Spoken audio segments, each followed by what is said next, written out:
Welcome, everyone, to another episode of Open Mic with the MVP Marco. I am, of course, your host, the MVP Marco. Who else would it be? Before I bring my guests on, I'm going to do this quick. I hate long intros. So, chickfoley.com. That's where you want to go to find everything Chick Foley. You can follow me. I run the Twitter, Chick Foley Show. Sheena runs Chick Foley on IG. And if you go to chickfoley.com, that's where you find everything. You find all the shows, Goal Line, Pod Warriors, my show, the Open Mic, Chick Foley Show. You can sign up to the Facebook group, the greatest group of people known to man. No drama, drama free. Everyone loves each other. We crack jokes. Nobody gets mad. It's the greatest thing ever. Check us out. Other than that, like I said, quick intro. Let's bring on our guest because we were talking for like a half hour before this. So I kind of want to keep the magic going, keep it rolling. I have with me this time around two guys that are, they're well-respected men, not only in the figure community, but in the wrestling community, just in probably in their own communities, where they live. I would assume anyway. They're law-abiding citizens. They live on the straight and narrow, and they're guests on my show tonight. I'm going to bring them on right now. It is the Fig Guys, Tom and Mike. Let me switch you guys because I remember. Here we go. I'm waiting to see who the guests are with that introduction, and then I realize it's us. I'm like, he's reading the wrong intro. You fine gentlemen are my guests tonight. But yeah, how are you guys? How you doing? This is the first time, anyway, that you've both been on the show together. I've had you on separately. And that's right, but I'm three-time. You are a three-time. Three-time open mic guest. I'm so nice. You actually are. You only had to do it twice, right? Like that's what's going on. One of my favorite episodes of recent memory is, well, I mean, both of you, obviously, because Mike, you had the greatest, probably some of the best stories that you had with comedy, and the Dave Chappelle story was freaking amazing.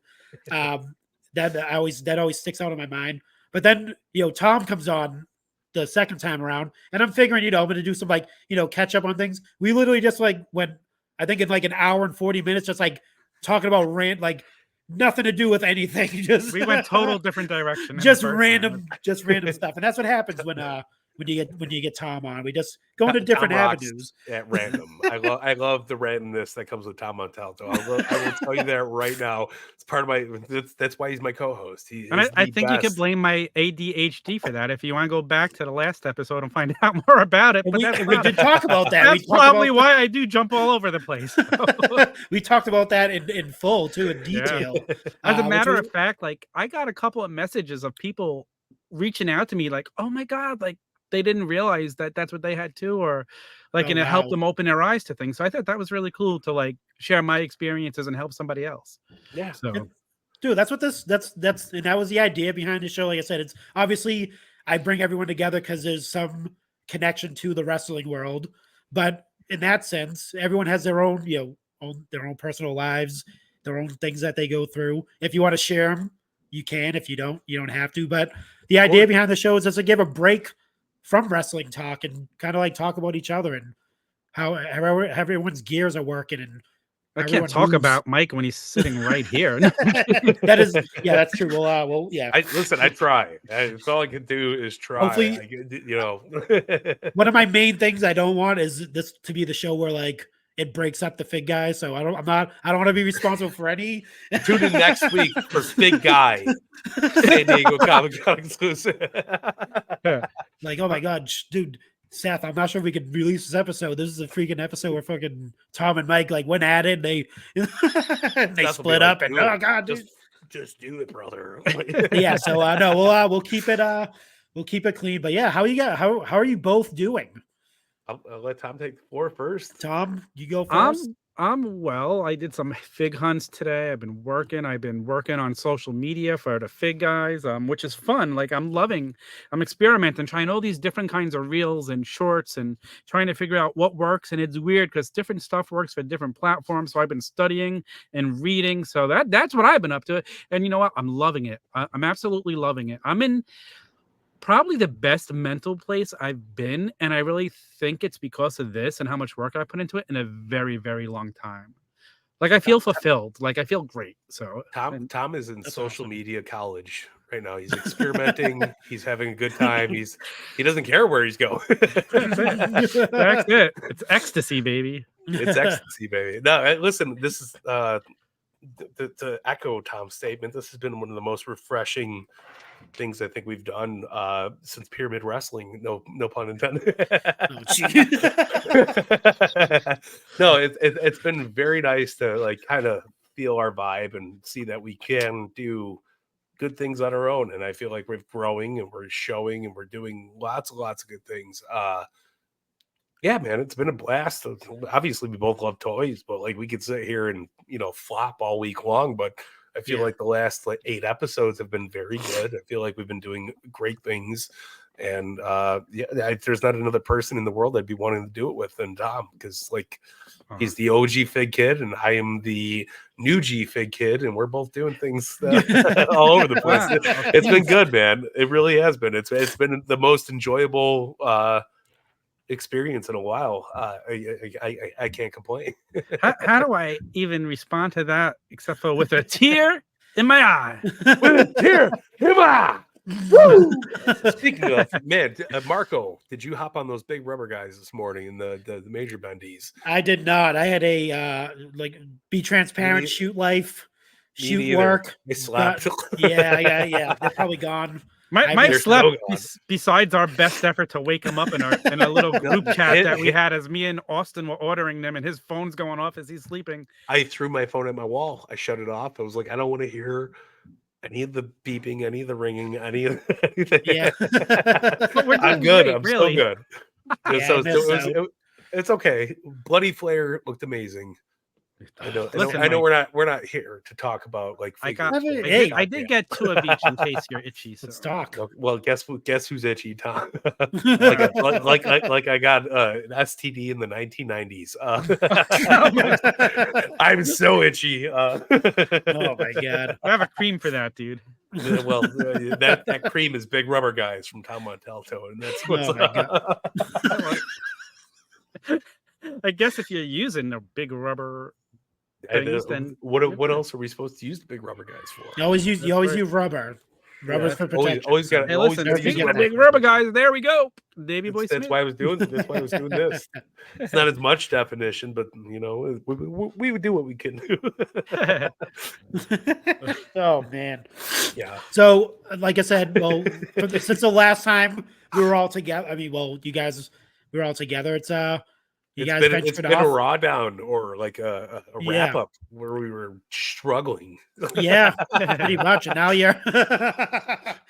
now everybody's struggling on the wrap up and everybody's struggling on the raw down. Well, nobody's struggling on the raw down. You guys got the best content going on right now because wrestling hit another fucking boom within the last 6 months. WWE's through the roof right now. Yeah, you stick through it. You stick through all the shitty times, as they say, with wrestling. It has its ups and downs. And now it's a lot of downs. Everything's boom. Yeah. Not just WWE. That elevate. AEW's doing good. TNA's AEW's doing a little bit of. They're doing something. They're moving. TNA's gone to boom with the NXT partnership and stuff like that. And you got Moose even saying, he's a wrestler, if you guys don't know, saying that it's been the best partnership that they've had since, AEW. So yeah, probably before AEW. Everyone's up. Look at Joe Hendry, dude. Joe Hendry's he's going to be a household name nowadays. I have a question for you, Marco. Do you believe in Joe Hendry? Oh, who doesn't believe in Joe Henry? I'm not like Booker T. I didn't believe in Joe Henry. Let me tell you something, sucker. I don't believe in Joe Henry. Let me tell you. What? Don't you say his name. Yeah. Don't say more than twice, man. We can't have that shit going on commentary. But we're gonna get Marco to spit his drink all over the microphone. I know, right? It's over. But yeah, no, just to go off a little tangent, it does get a little kind of oversaturated with the a lot of the wrestling content out there because there's tons of it. There's different variations of it. There's watch along. There's a lot watch along creators. There's people like us that do podcasts and live shows and stuff like that. But you try to find that niche that like to make yourself like stand out in front of everybody, and it's 100%. it's hard to do a little bit, but I think you Yeah. guys right now are doing it. Just coming along, as the Fig guys, and saying what you're going to be rivaling the big dogs out there at some point. Well, you know do you want to know the most interesting fact I found out this last 6 months? Yeah. We are the third reigning longest figure show. Every week. We're behind, I'm assuming FP and the Major Bros. Yeah. Yeah. Wow. How Look crazy at is Marco that? just nailing that. That's Look at crazy. that, yeah, but like I never understood how important what we were doing until I heard somebody point that out, and I was like, wow, like that's insane, because there's a lot of action figure talk out there. There's a lot of Yes. community, and especially like we got Nick Storm, we got all these great individuals out there, and Yep. everybody's fantastic. I don't have a bad word to say about anybody, but it's like to know that we've been doing this long, it blows my mind, man. Like, and we obviously we've shown, we've had Jeremy Padower on, we've had Steve Ozer, we Yep. have Bill McKenna. We get the best of the best when we can, but I'm at the same time, I'm still just a guy in Chicago Yeah. collecting toys, man.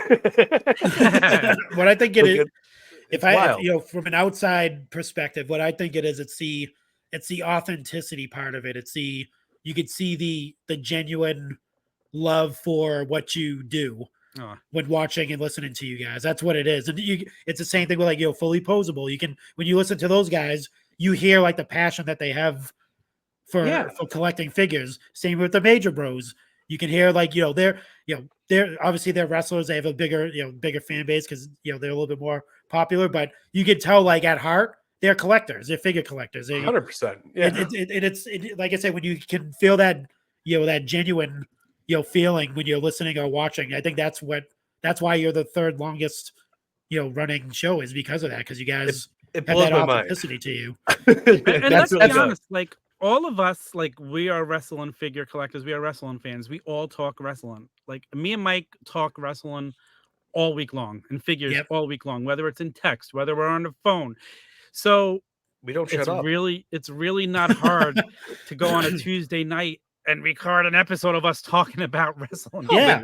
Especially because by the time Tuesday comes, we have so much going on from the week before, from Monday Night Raw, from Yep.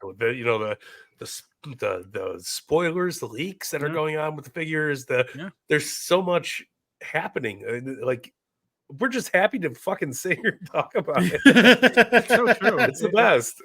So That's the most important thing, is that like you said, you never get tired of when you're having fun doing what you're doing. That's what brings the passion and the Yeah, fun out of it. bonus episodes. As a matter of fact, last week we dropped a bonus, a podcast exclusive. I don't want to call it bonus, where we had this indie wrestler from New Jersey come to us because she wanted to do something with us, and we dropped our first. We are going to start a Big Guy showcase. Oh, Mike, nice. Don't laugh. I think I'm just laughing because nobody comes to me for anything, all right? Yeah. No, so she's like, oh, cool. Like my cousin bumped into her and he told her about it. She's like, oh, I'd love to do a podcast with them. That's awesome. Yeah. Oh, hey, listen, And what a great idea for it us was a to do. very great, organic, nice talk. And And the you know week what? she debuts for TNA too. Like, how crazy is that? That's awesome. That's the beauty of wrestling in general. There's so much talent out there. There's so many good people. I mean, I've worked indies, maybe 8 years out of my lifetime. It might not seem like a lot, but it is a lot. You know what I mean? Like, but those people deserve that spotlight. There's so many independent talents that are so amazing, so very, very, very talented, that they might get the push, they might not get the push, they might get to the bigger stage, or they might not get to the bigger stage, but they bust their ass, and regardless, you got to respect that, man. Like, I love, nothing beats an underdog in an independent wrestling company. And like that shit drives me wild. I could watch it from a million miles away and just be proud of the person doing it. You know what I mean? So like, I love the Fig Guy showcase. I think it's a great thing that we started. I think it's going to be the best thing. It might not be the best thing, but I think it's going to be the best thing. No, I think it's cool to talk about.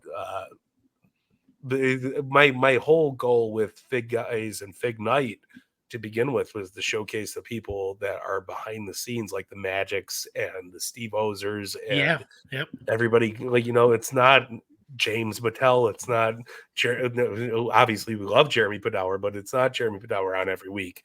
It's the Magics, it's the Daniels, it's everybody behind the scenes. And without those people, we would not have the figure lines we have. It wouldn't be, you know what I mean? Like we really have to give that time to the people that are sculptors, the people that are trying to, put together everything that like we want, because they're fighting for us. They're fighting for the wrestling fan. Yeah. And I feel like that with everybody there. Like I really do. It was like, that's been my overall goal. And that's every time I've been in the place with them, I see it more and more. Like, you guys are the ones driving our toy line. And it might not look like that when Comic-Con comes around, or when, but those guys are the most important people, because they're the ones putting the effort in for us to get toys that we love and that we want and we need. And I love it all. I'm a sappy Sally. I am too. Like I get so emotional, but I also like we have got the support of Ringside. Like I am become friends with John, who owns Ringside, and he fully supports us. Like, and it's great. Like, he offered to give us a prize to give away when we did our first contest. He's like, well, let me give you something to give away. He goes, you're having Jeremy on the first episode, I'm gonna give you something from AEW and Jazzwares. And like awesome. Every Tuesday, like we do the Ringside Roundup. Every Tuesday, like he has a prepared note sent to me, like with what's new in stock, what's coming in stock, what's new in pre-order. Like his support, like Mike and I have supported him for a very long time, like buying since I was like 14. My parents supported him. Shit. Yeah. So and like having his support and like it just means so much that so many people in the community, like the other amazing thing about this community, and unlike probably a lot of other communities, all the influencers are out to help each other. Like WrestleMania weekend, I was bumping into my damn toys, Fig Heel, Fig Vault, and we all just talked and had fun, and nobody's out to stab each other in the back. I want to promote everything. Like, the more we promote each other, the more it helps. And it's just so cool that, like, all these other guys feel like that. Nobody's stabbing each other in the back. And like, I've worked, we talked about me working in the soap opera industry as a photographer. Every photographer there stabbed each other in the back. It was terrible. I hated it. I'm not there no more.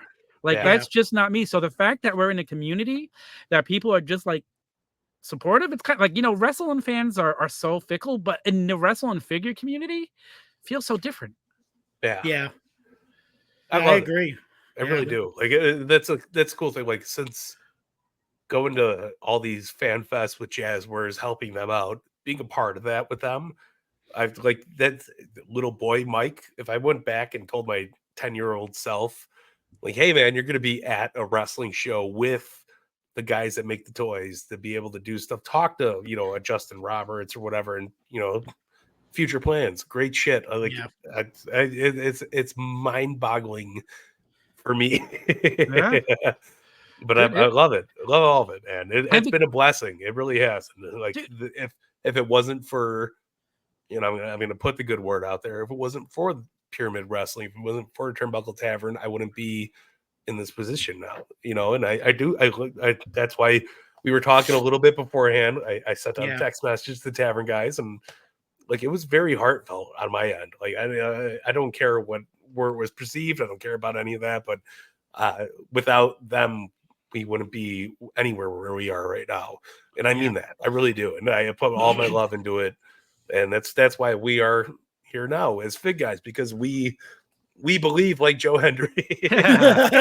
No, and again, shout out to the Tavern, because like Mike said, without them, I'm not here doing this. Like, this is all because, honestly, the major pod group, Sneed made a post in there, and I answered his post, and we just started chatting. I tried to help him with something, and then like I find out about the podcast, and they invite me on a podcast. So without them, I don't know Mike. Like, this 100%. Doesn't like, besides him texting me about fucking the other She got Don Casey. Thank you. I used to listen to Pyramid Wrestling, and I would yell at them when they wouldn't know something through the radio, and then I would like message Mike or Scott. Was that his name? Scott, I think. I don't Scott, I don't know. Yeah. He doesn't exist anymore. He completely deleted know. everything. So, Sometimes I'm sorry. He didn't delete everything. He just blocked everything about it, but except for one person. Anyway, but seriously, thanks to the tavern.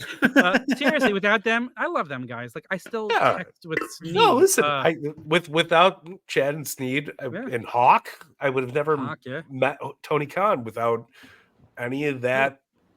Without them coming here, it wouldn't have been the best like all out ever. You know what I mean? Yeah. Like, we had a lot of great times, and that's the thing I think that's missing and not looked at enough. Right? Was the support from both ends. Like I loved every single thing we did there. I loved the GCW show. I loved, doing the wrap up. I loved doing the fucking debate. I loved everything, every single thing. Like that got me through the last 5 years of, pandemic, sitting here doing a bunch of crazy shit, doing nothing. I think during the pandemic, Mike and I might have been on like 4 nights a week. Yeah, 100%. There was plenty of times where it was like, oh, I'm on maybe 4 to 6 nights a week doing whatever I possibly can to make this be the wrap up. We the Rampage recap. We had sessions. We had man, you can name it all. But like it was Marco. I mean, he's jumped on plenty of times when Tom wasn't available or somebody couldn't hop on, and like those shows were they were tough because we were going so hard, and that the effort went into it more than the love. And I promise I will always give all my love. The GCW show is one of the funnest things I've ever been a part of, especially because the talent was part of it, especially because everybody was loving it. And that's, we grow, we all grow. And I'm glad to see the Turnbuckle Tavern grow. I'm glad to see us grow. Pyramid Wrestling's not growing. I'm sorry. Somebody stopped watering you, I guess. I don't know. I don't know what happened there. He got Vinced. Jeez, he's fired. But it was everything was a stepping stone, and I'm grateful for it all, though, and that's part of life, right? Yeah, that's what we do. We all grow. We all love each other. We learn. Like I'm only as good as I am now because of the tavern. Like and working with so many different people and different personalities and all that stuff. Like I love doing stuff with J-Bone, the debate show, like doing things with all those guys. That shit. 100%. Yeah, I do too. I miss seeing Tom work with Vince Russo on his own. Yeah, I forgot about that. Yeah, bro, that was so much fun. Bro, you got dolls in the back room. I have records. It's the same thing, though. but like there was so much effort on everybody's behalf, and I'm glad we were able to be a part of that. Like I can't even. Tell you. I could sit here. I could either shit talk, which I would never do because there's no need to shit talk. Right, like because I honestly loved every fucking minute of it. I don't have a bad word to say. I honestly don't. Maybe because Tom was late a few nights. This fucking guy. but every time was a good time. I don't know. I was always there. Like I always get that same text. Finishing up my cig and getting a drink. I'll be right there. That's what I do. Mike, we got 30 seconds before we go live, and boom, there he is. Who's there in 30 seconds? So that's it. 30 second man. Like I said, like I was gonna say one of the main, like you kind of talked about, like we all kind of like built up off of each other, and and that's one of the most important things, because like one of the reasons why I like started, I wanted to do like a show like this and do interviews and stuff, because like Tom doing the session show, right? Yeah. And I was like, I think that's pretty cool that I was on an episode of the sessions, and like just like being able to like being interviewed was pretty cool. And I was like, I wonder if like anyone else would, like that. Not interview wrestlers and stuff like that. People that are, in the community, human. like the Macho Verse and, like Heel Liz, who I've interviewed, and like you guys and stuff like that. Like, I like to know the people behind these accounts. All the influencers. I know that some people don't like that, name being an influencer, but like I feel like I influenced you. You just said I inspired you to do that. You did like that. The like I said, the Fig Night show where you guys are interviewing people. Yeah. obviously like Joe Rogan, like him doing the interviews and stuff like that, and Renee at the time when she had her. Quick. What was her show called? The Renee Oral Sessions. Yes, yeah, like that, like her, and I was her like, podcast. I was Her like, podcast is great, yeah. And I was like, I want to, I want to do that. I follow so many different, wrestling accounts and people that, cosplayers and all this stuff. And I'm like, maybe, they would, I mean, not saying they would love to be interviewed, but I think like most people want to tell their story and how, what they're doing and, what their processes are and how they came about doing things. So, like I said, you guys gave me kind of like the inspiration to go, you know what, let me just reach out to people and see if they'll do it. And lo and behold, like, I've gotten really, really great, like, positive feedback after, like, oh, you were so great. Like, especially like when you're interviewing like the ladies out there, sometimes it's like, you're just going to reach out to like, and sometimes they're like, this is creepy dude just DMing me, asking me to do an interview and stuff like that. But like, luckily, it's just an interview. And, I always get like, oh, you were so great. You're so professional. You did. And I was like, that's pretty much what I wanted to be. I wanted to be like a place to showcase these people as well as try to make new connections, make new friends out there. Like what we did here with everybody, like with the Turnbuckle Tavern, with the Extra Cooler Show, all that stuff. Like 100%. And that's what I love about open mic, though. The way you do it is like you just let it progress organically, like I did with sessions. You don't come in with a bunch of notes and a list of questions. Like you conversate and it goes wherever it's meant to go. And to me, that's such a better interview. And you do a great job with it. So, like I have an idea of like what I want to talk. Like if I see something, obviously if it's a cosplayer, I'm going to ask about their their process and how they create their costumes and things like that, and really get the idea. But then like that type of stuff. So like when I had you on, like I wasn't obviously shout out Over the Moonsault. Yeah, Over the Moonsault. While we're talking about cosplayers, like, it's a little blurry. She's a two-time. She's actually a two-time guest on my show. More than I have. Definitely have to get her back on again. But yeah, like interviewing her, like she was awesome. Like the best, learning her processes and what she does. Like she does everything herself. Like she's incredible. All that stuff she does on her own. With Machoverse, his wife helps him with a lot of that stuff. What a nice guy he is too. I met him at the AEW, one of the AEW shows. Such a good guy. Him and Dusty Rhodes guy, Mike. He probably doesn't want me saying this because he DM'd me, but I'm gonna say it. I'll put it out in the public. He reached out to me after that interview, the show that we did. He was like, this is my favorite interview, like by far. He was like, I had so much fun on here. He was like telling everyone about it and all this stuff, and like he even reached out to me like recently and asked me like, because he did a Q&A with Rikishi recently, and he like reached out to me. He was like, hey, he's like, you have any like pointers on like what to do in an interview? I'm like, what the hell are you like reaching out to me? I have no clue how to interview people. You're like, I barely just let shit go on a normal day basis. But I thought that was like awesome that he actually reached out to, because we converse anyway. We like kind of go back and forth in the DMs and stuff, but so I like kind of kept the connection. But I thought I was like flattered that he actually like reached out to me and said, hey, you have any like pointers? I'm doing a Q&A, and I'm like, I've never done a Q&A in my life. I just come on here and talk crap to people, or like that's what we do though. Like that, I mean, honestly, we fall in line with that kind of area, and not a lot of people have the chutzpah to be nice to go out and do that. There's a lot of people out there that want to talk. There's a lot of people that want to do what we do, but it's not in their wheel well, and that's okay. Like there's no harm, no foul. If you want to listen and just observe, that's totally fine. But it is very hard to break that barrier of going, oh, I'm going to talk weekly every Tuesday, 7 to fucking 8. Like it's not just a lot of time, it's a lot of personality, it's a lot of effort, it's a lot of building up, like, oh, what are we going to talk about? What are we going to do? What do you want to do? How can we appease who we're talking to? How can we, make these things work? And it's a very strategic battle is the best way I can put it. I take a lot of these guys are kind of like the outlaws of or kind of like they were kind of like the beginning stages of podcasting with Opie and Anthony. They at the beginning when they were on XM, they would just have comedians on, Bill Burr, all these guys, and they were like the basic podcast. Like they would just have guys come on and just talk. Dude, that's no structure to it. Joe Rogan, he credits Anthony. He credits him all the time. Yeah, Opie and Anthony all the time for he like said Tom Anthony's- Green.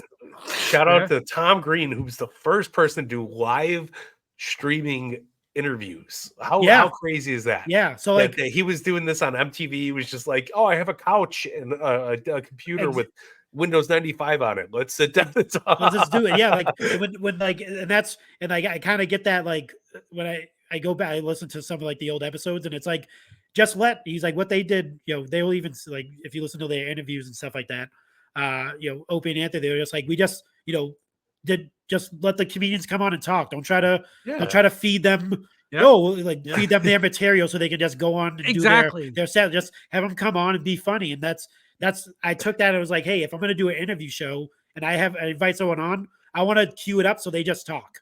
Yeah, like, I'm not going to sit here and I don't want to be, obviously I'm going to converse with you, but I want to be able to like pitch you a question or put you in a position where you're just going to go off on a tangent and just talk and showcase and 100%. talk and stuff like that. So, and that's why I loved Opie and Anthony. I was a huge fan of theirs, and even before they were on satellite radio, they were on local radio here in New York, and that's where I first, before they got fired for having people multiple times getting fired, church and stuff like that.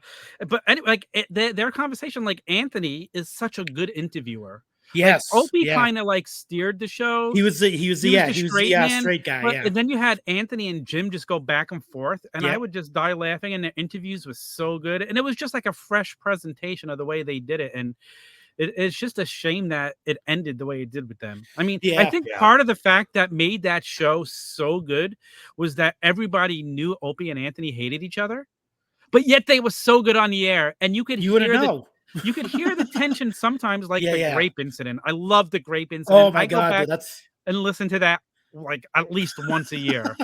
And then Patrice O'Neal on that show. O'Neal was gold. Like he was there. Yeah, I missed Patrice O'Neal more than I still listen to like I found like a elephant in a room.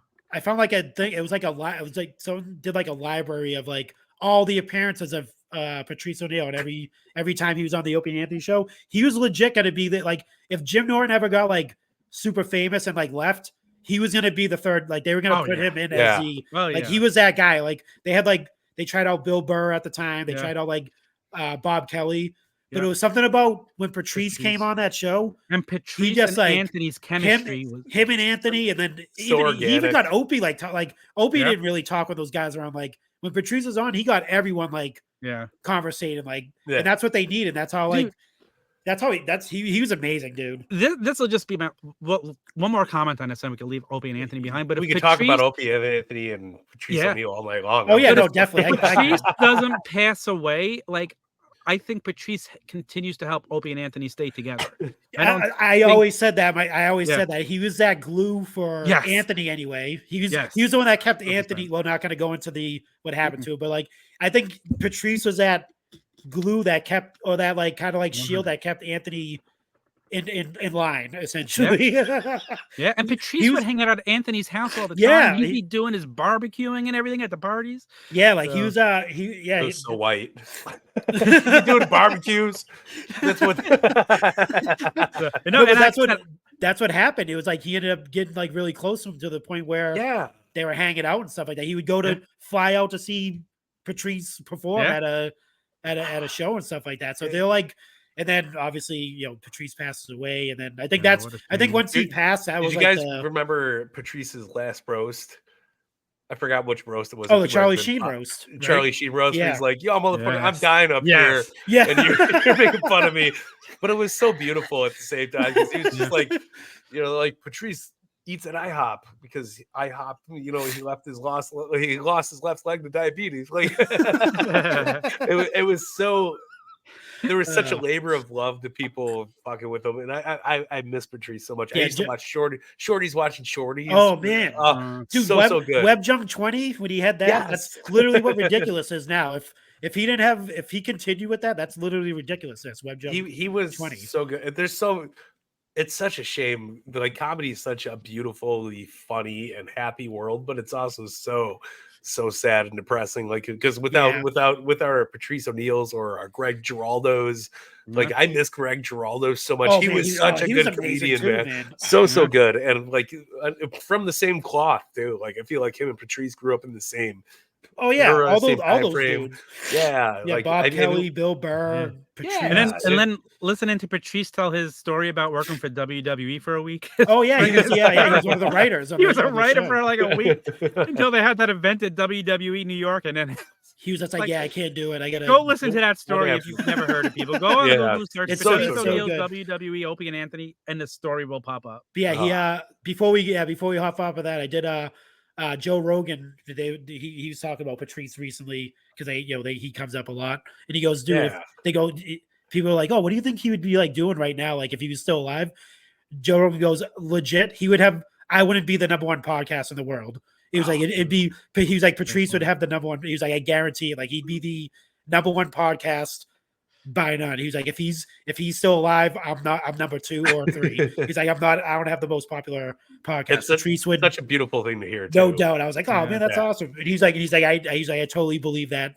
And he was so smart, Patrice. He was. Oh man, he was. Go back and listen to like those old appearances, dude. Like the stuff he's saying, like back then, is like literally like so true. You could now, especially like relationships and really big. Do the Black Phillip show. Go back and listen to that if you can, dude. That is one of the most beautiful things about what we all do, because we're all obviously we're all in the same like realm of that, but like our voices are here always. Like like, go back. My kids will be able to come back 10 years from now and be like, oh, this was dad. Like there's such a beautiful thing about that. No matter what. And I feel like I'm sorry, I'm going deep. You just gave me goosebumps. I never even thought of that, dude. I don't get to go deep much, so hear me out. All right. Go ahead. but it's we are literally putting out our legacies here on the internet. Like that's it. Like not a lot of people get that blessing. Not a lot of people get that effort. Like I watched videos of my brother playing guitar. He's got like 3 YouTube videos up. But like it's the most beautiful thing I have left from him not being here anymore. Like I could go sit and listen to him play guitar. I grew up sitting next to his amp, at 10, blowing my eardrums out. That's why I'm hard of hearing now. Yeah. I'm like Trump. Only one of my ears work. But it's like such a beautiful blessing, because you don't realize it when you're doing it. You don't realize when you're posting. You don't realize when you're working on it. But like this goes on for as long as the servers are up. Like we're tracking our legacies here. We're tracking what we love. We're tracking part of everything. And like nothing's more beautiful. Like my kids were like, "Oh, you got a podcast on a Monday? That's so rare." And I was like, "No, we're doing it with for what we do. We love talking about what we do. Like that if you miss that, you're missing the whole point of it." And like my daughter just started watching The Toys That Made Us on Netflix. And she's like, "Dad, I get it." And I was like, "You do? Like, with this is what we do. Like it's just a love for silly shit and like comedy, toys, fucking wrestling. Like none of that shit matters, but what we're doing here matters, because we get to critique it and be the biggest assholes in the world." Definitely. Dude, and dude, what you just said is so awesome. That like I need to find somebody that cares about me when I'm dead, so they can listen to it and watch it and be like, "Oh, there's Tom." But Tom, like, imagine if it was like, if my dad did a podcast, 20 years ago. That's exactly it. It's a beautiful thing. I'd be the happiest kid to go listen to him talk again. Exactly. No matter what it was about, no matter what the fuck it was, like just to hear the stories, hear the voices. It's a beautiful thing, dude. It really is. Like, wow. It's the original campfires of like the Wild West. Like you sit around a campfire and tell stories, and that's what we do here. And you should probably put a little campfire in the middle of all 3 of us here. Actually, I think I'm going to do that after. I can do that in the after edits. I'll get some s'mores. We're doing good, but no, but it really is. It's like without this, like my dad's friends used to tell me about Dick the Bruiser and like all these fucking old wrestlers, and like without that, like where would wrestling be, right? Like if Abraham Lincoln wasn't wrestling and it carried over through all these years, like, and people are telling stories about it, like where what does the past understand? You know what I mean? Like it's so deep, but so simplistic at the same time. It's just like we have this outlet finally. We're all able to sit here and talk together. It's yeah. This, you know, not everybody's phone conversations are recorded, thankfully. Yeah. Hulk Hogan, I'm looking at you, brother. Yeah, dude. Oh, man. but it's such a beautiful thing to be able to share this between like just the three of us and everybody that's listening, and just like wrestling's such a weird thing that it brought us all together. You know what I mean? Like, yeah. I remember going to shows with my dad since I was like 4. Like, I remember watching King Kong Bundy beat the shit out of Hulk Hogan, and you know, I was like second, third row, and I was like, "What the fuck am I doing?" Right? But I remember it, and then like to be here and talk about it all these years later, I still have the ticket stub from that show. You know, the only wrestler that's wrestling nowadays that was on that show was Dustin Rhodes. How fucking crazy is that? 1988. I was a baby. I wasn't even fucking able to remember it. That's crazy. But Google's a beautiful thing. We were able to Google the show and figure out what was on the card, and like that's awesome.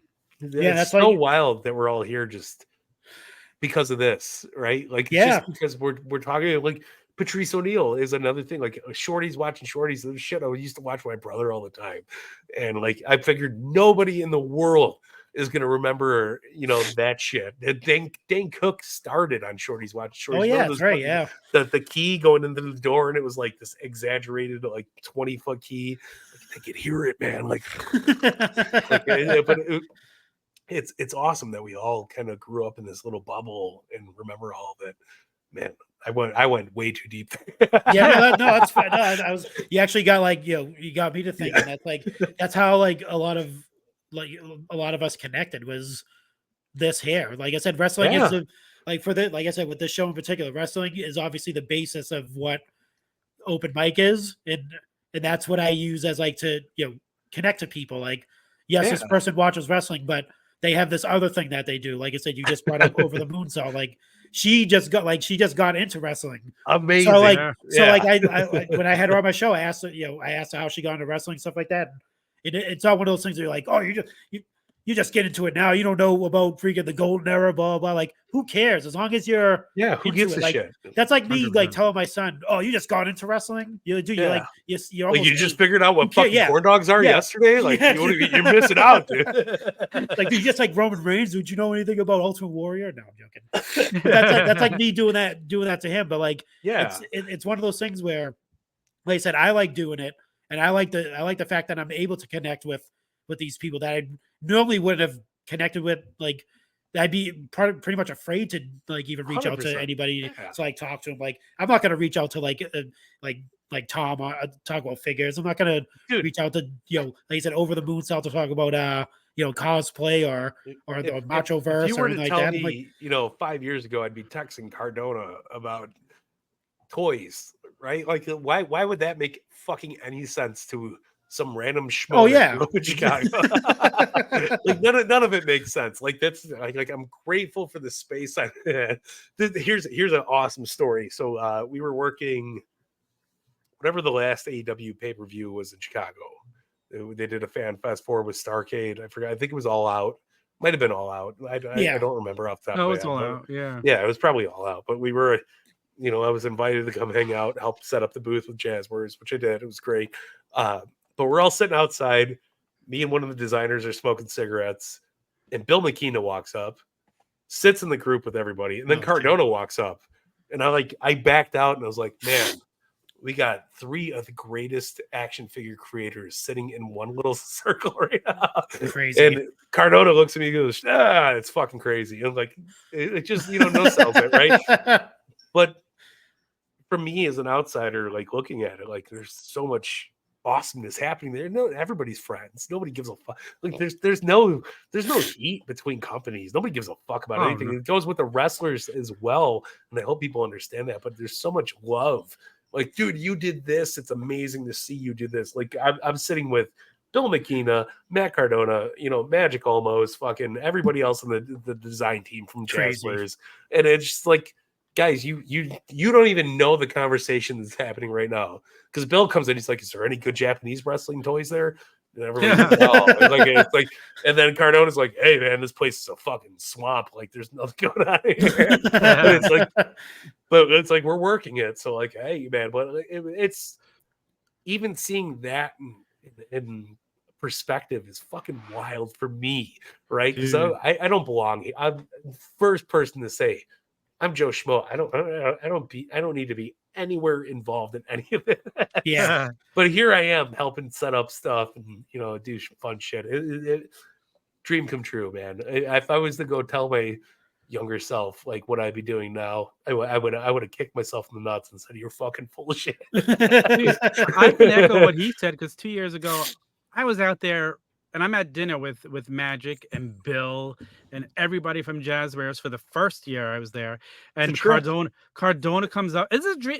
Like Mike said, like I had to pinch myself because I just sat there just like watching the whole night. And then Cardona comes into the restaurant just to eat. Like Impact was filming a show, and the whole roster comes into the restaurant where we are. So like Smart Mark Sterling, fucking Brian, Cardona. It was Cardona. John Morrison was there. Everybody's there, and Cardona comes up, and in the middle of dinner, he's pulling down his pants to show Bill his sweaty jock strap. He's like, "I haven't showered. I just wrestled 3 matches," and I'm like, "This is real. Like, this can really go at it." And it was just so much fun, and the nicest friggin' people. And like Mike said, they all support each other. They all love wrestling. And again, it just goes back to what I said a little while ago. This community is so good because, unlike the wrestling business, I feel like the wrestling figure business, everybody wants to lift it up. Sure. Are they harsh on product because it's not what they hoped it would be? Or maybe the scan isn't perfect, blah, blah, blah. It's not the fan base. Right. Yeah. The people the people involved in it all, they all love and support each other. And they want the best for everybody so they could do more. And obviously it's worked. Look at all the success from Mattel. Look at all the success from AEW. Yeah. I mean, and the Major Brothers. I mean, Big Rubber Guy's fucking huge sellout today with the Ric Flair, the bloody Ric Flair, the Macho Man. I'm not trying to date the show, sorry, but they really did. Like it blows my mind every time. Like I'm not a Bendy's guy. I bought the Jay and Silent Bob ones because I'm a huge Jay and Silent Bob fan, but like the love going into it from everybody is just ridiculous. And it's so cool to see everybody like, Steve Ozer still liking my AEW post, Magic liking my WWE post, our WWE post, everything we put together from all of our shit. Like it's a community and everybody loves each other so much. And it's so funny. Like tribalism can go straight to hell because I don't see it. I've never seen it. I've always seen just wrestling, supporting wrestling, and coming from independence, coming from here now to doing what I'm doing now. Like even though the guy that I started doing indies with, like he started his own company, and it's amazing to see everybody grow. I love that. That's my favorite part of life is watching people grow up and become what they were supposed to be. You know what I mean? Like, I don't think it gets better than that. That's why we have children. That's why we have, our faith involved in everybody, is because you just want life to grow and become better for everyone. And I think that goes with figures. It goes with wrestling in general. Look at WWE. Marco, last time you had me on the show, I probably haven't watched an hour of WWE. I've been so involved in it because I'm so proud of where it's going right now and so hyped on what it's become. Yeah. WWE's been on a fucking roll lately. Totally different. It looks different. Completely different. Yeah. And I feel like it's only going to get better as they go to Netflix. Like, come on. Like, I'm so tired of watching any wrestling where they're chanting "holy shit" and have to bleep it out. Like, what are you doing? Screen and all that like, stuff. It's wild, it's man. the fans chanting. Leave it alone. Yeah. Leave it alone. And if USA Network continues to do it with SmackDown, it's going to irritate me. Well, guess what? You don't have to watch SmackDown because you'll have Netflix. Everything's gonna be good. Yeah. Actually, SmackDown's going to USA, which they'll have a little bit more leniency when it comes to that. Little breathing room, yeah, right? But they bleep out on Monday Night Raw. They bleep the shit out. So that is true. That is very so true. annoying. They may have to come in and say, "Hey, look, we need a little bit of leeway when it comes to." And they're bleeping holy crowd. shit. They say shit on TV all the time. Stop.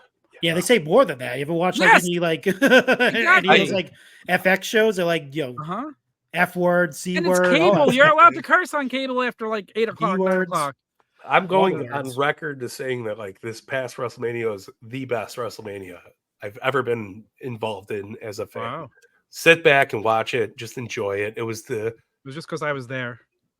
yes, that too. I was happy for I was so happy for Tom and but I was like watching it though, seeing, every part of our childhood come back. John Cena, Undertaker, The Rock, like it was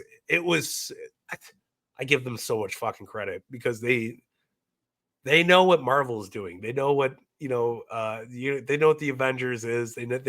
They are working the shit out of nostalgia in a great way, and they did it better than most people will do because they brought back everybody in like one quick run. It was great. I'm excited to see where it goes from here. I loved every minute of it, and I feel like we've had a really rough couple of years with wrestling. I mean, we had John Huber pass away. We had Brody. I mean, I don't know about you guys. Brody's like 3 months younger than me, and that fucked me up, man. Dude, that gutted me, Brody. And it was so like I was sitting in my kitchen, and I was just like, "Holy shit, Bray Wyatt!" Just like I don't know. Going through my own experiences with loss and shit like that, like these guys mean a lot more to me than they did when I was a kid. You know what I mean? Like if Mick Foley died during the Hell in the Cell, I probably would have like been like, holy shit, like that's crazy. But the fact that like Braid passes away and I'm thinking about JoJo, I'm thinking about their kids and all that shit, like way deeper than most fans would put it through. But like, I'm so grateful that we got to experience his character, his time in the ring, because Bray was such a pivotal point of me keeping my eyes on the WWE product. Yeah. And I mean that with all my heart. Like I love the Wyatts. I love that the lantern, you see the lantern, you're like, shit, sign me up. This is gonna be good. And I give Bo Dallas and everybody involved in the Wyatt Six so much credit. Because when I seen that interview with Bo Dallas and Uncle Howdy, and he was like, your brother just died, like, how does that make you feel? Like, I've never been pulled on heartstrings like that on a wrestling show in my entire life, and I'm here for it. I'm not against it. I'm not sitting here saying this is the wrong thing to do.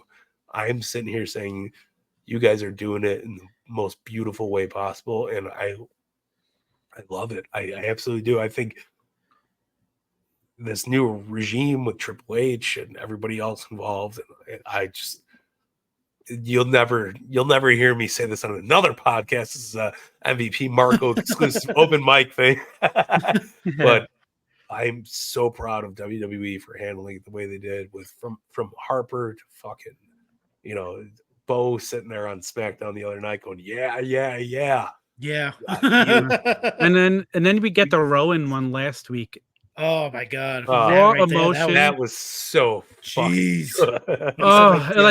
Like you said, it legit. It's all pulled at your heartstrings, and I'm sitting there watching this man like that, and I just want to hug him. And it's like, it's like, because he's talking about real loss. He's talking right. about, that wasn't like that wasn't scripted. You could tell that was just so genuine. And it's like when the Wyatt Six first started, I'm like, what is this? Like, it just seems kind of corny. Where is it going?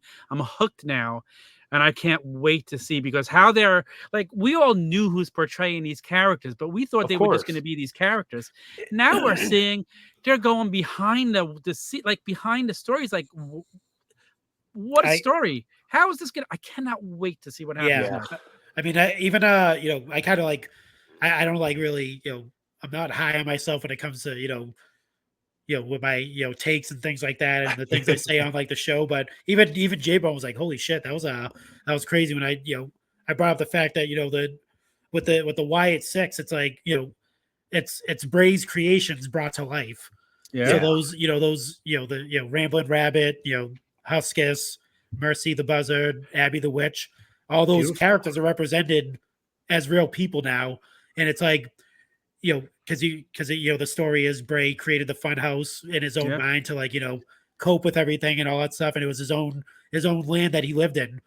But then when you watch that first VHS tape with Bo, and him and Howdy are sitting they're sitting in the funhouse, but it's dark. It's shut Yeah. off. That means, it's gone. It's because Bray's shut off. He's gone from the world. That right there was just like, and I was just like, those creations need a place to exist now. They can't exist in Bray's head because he's no longer with us. Now they need to be released into the world. So now you're seeing them in the physical. Yeah. So I was like, when I said that, I was like, holy shit, that kind of makes sense. But it's like in wrestling terms, it makes sense. But and even in his own even in in real life, you're seeing his actual creations live out because he created all that stuff.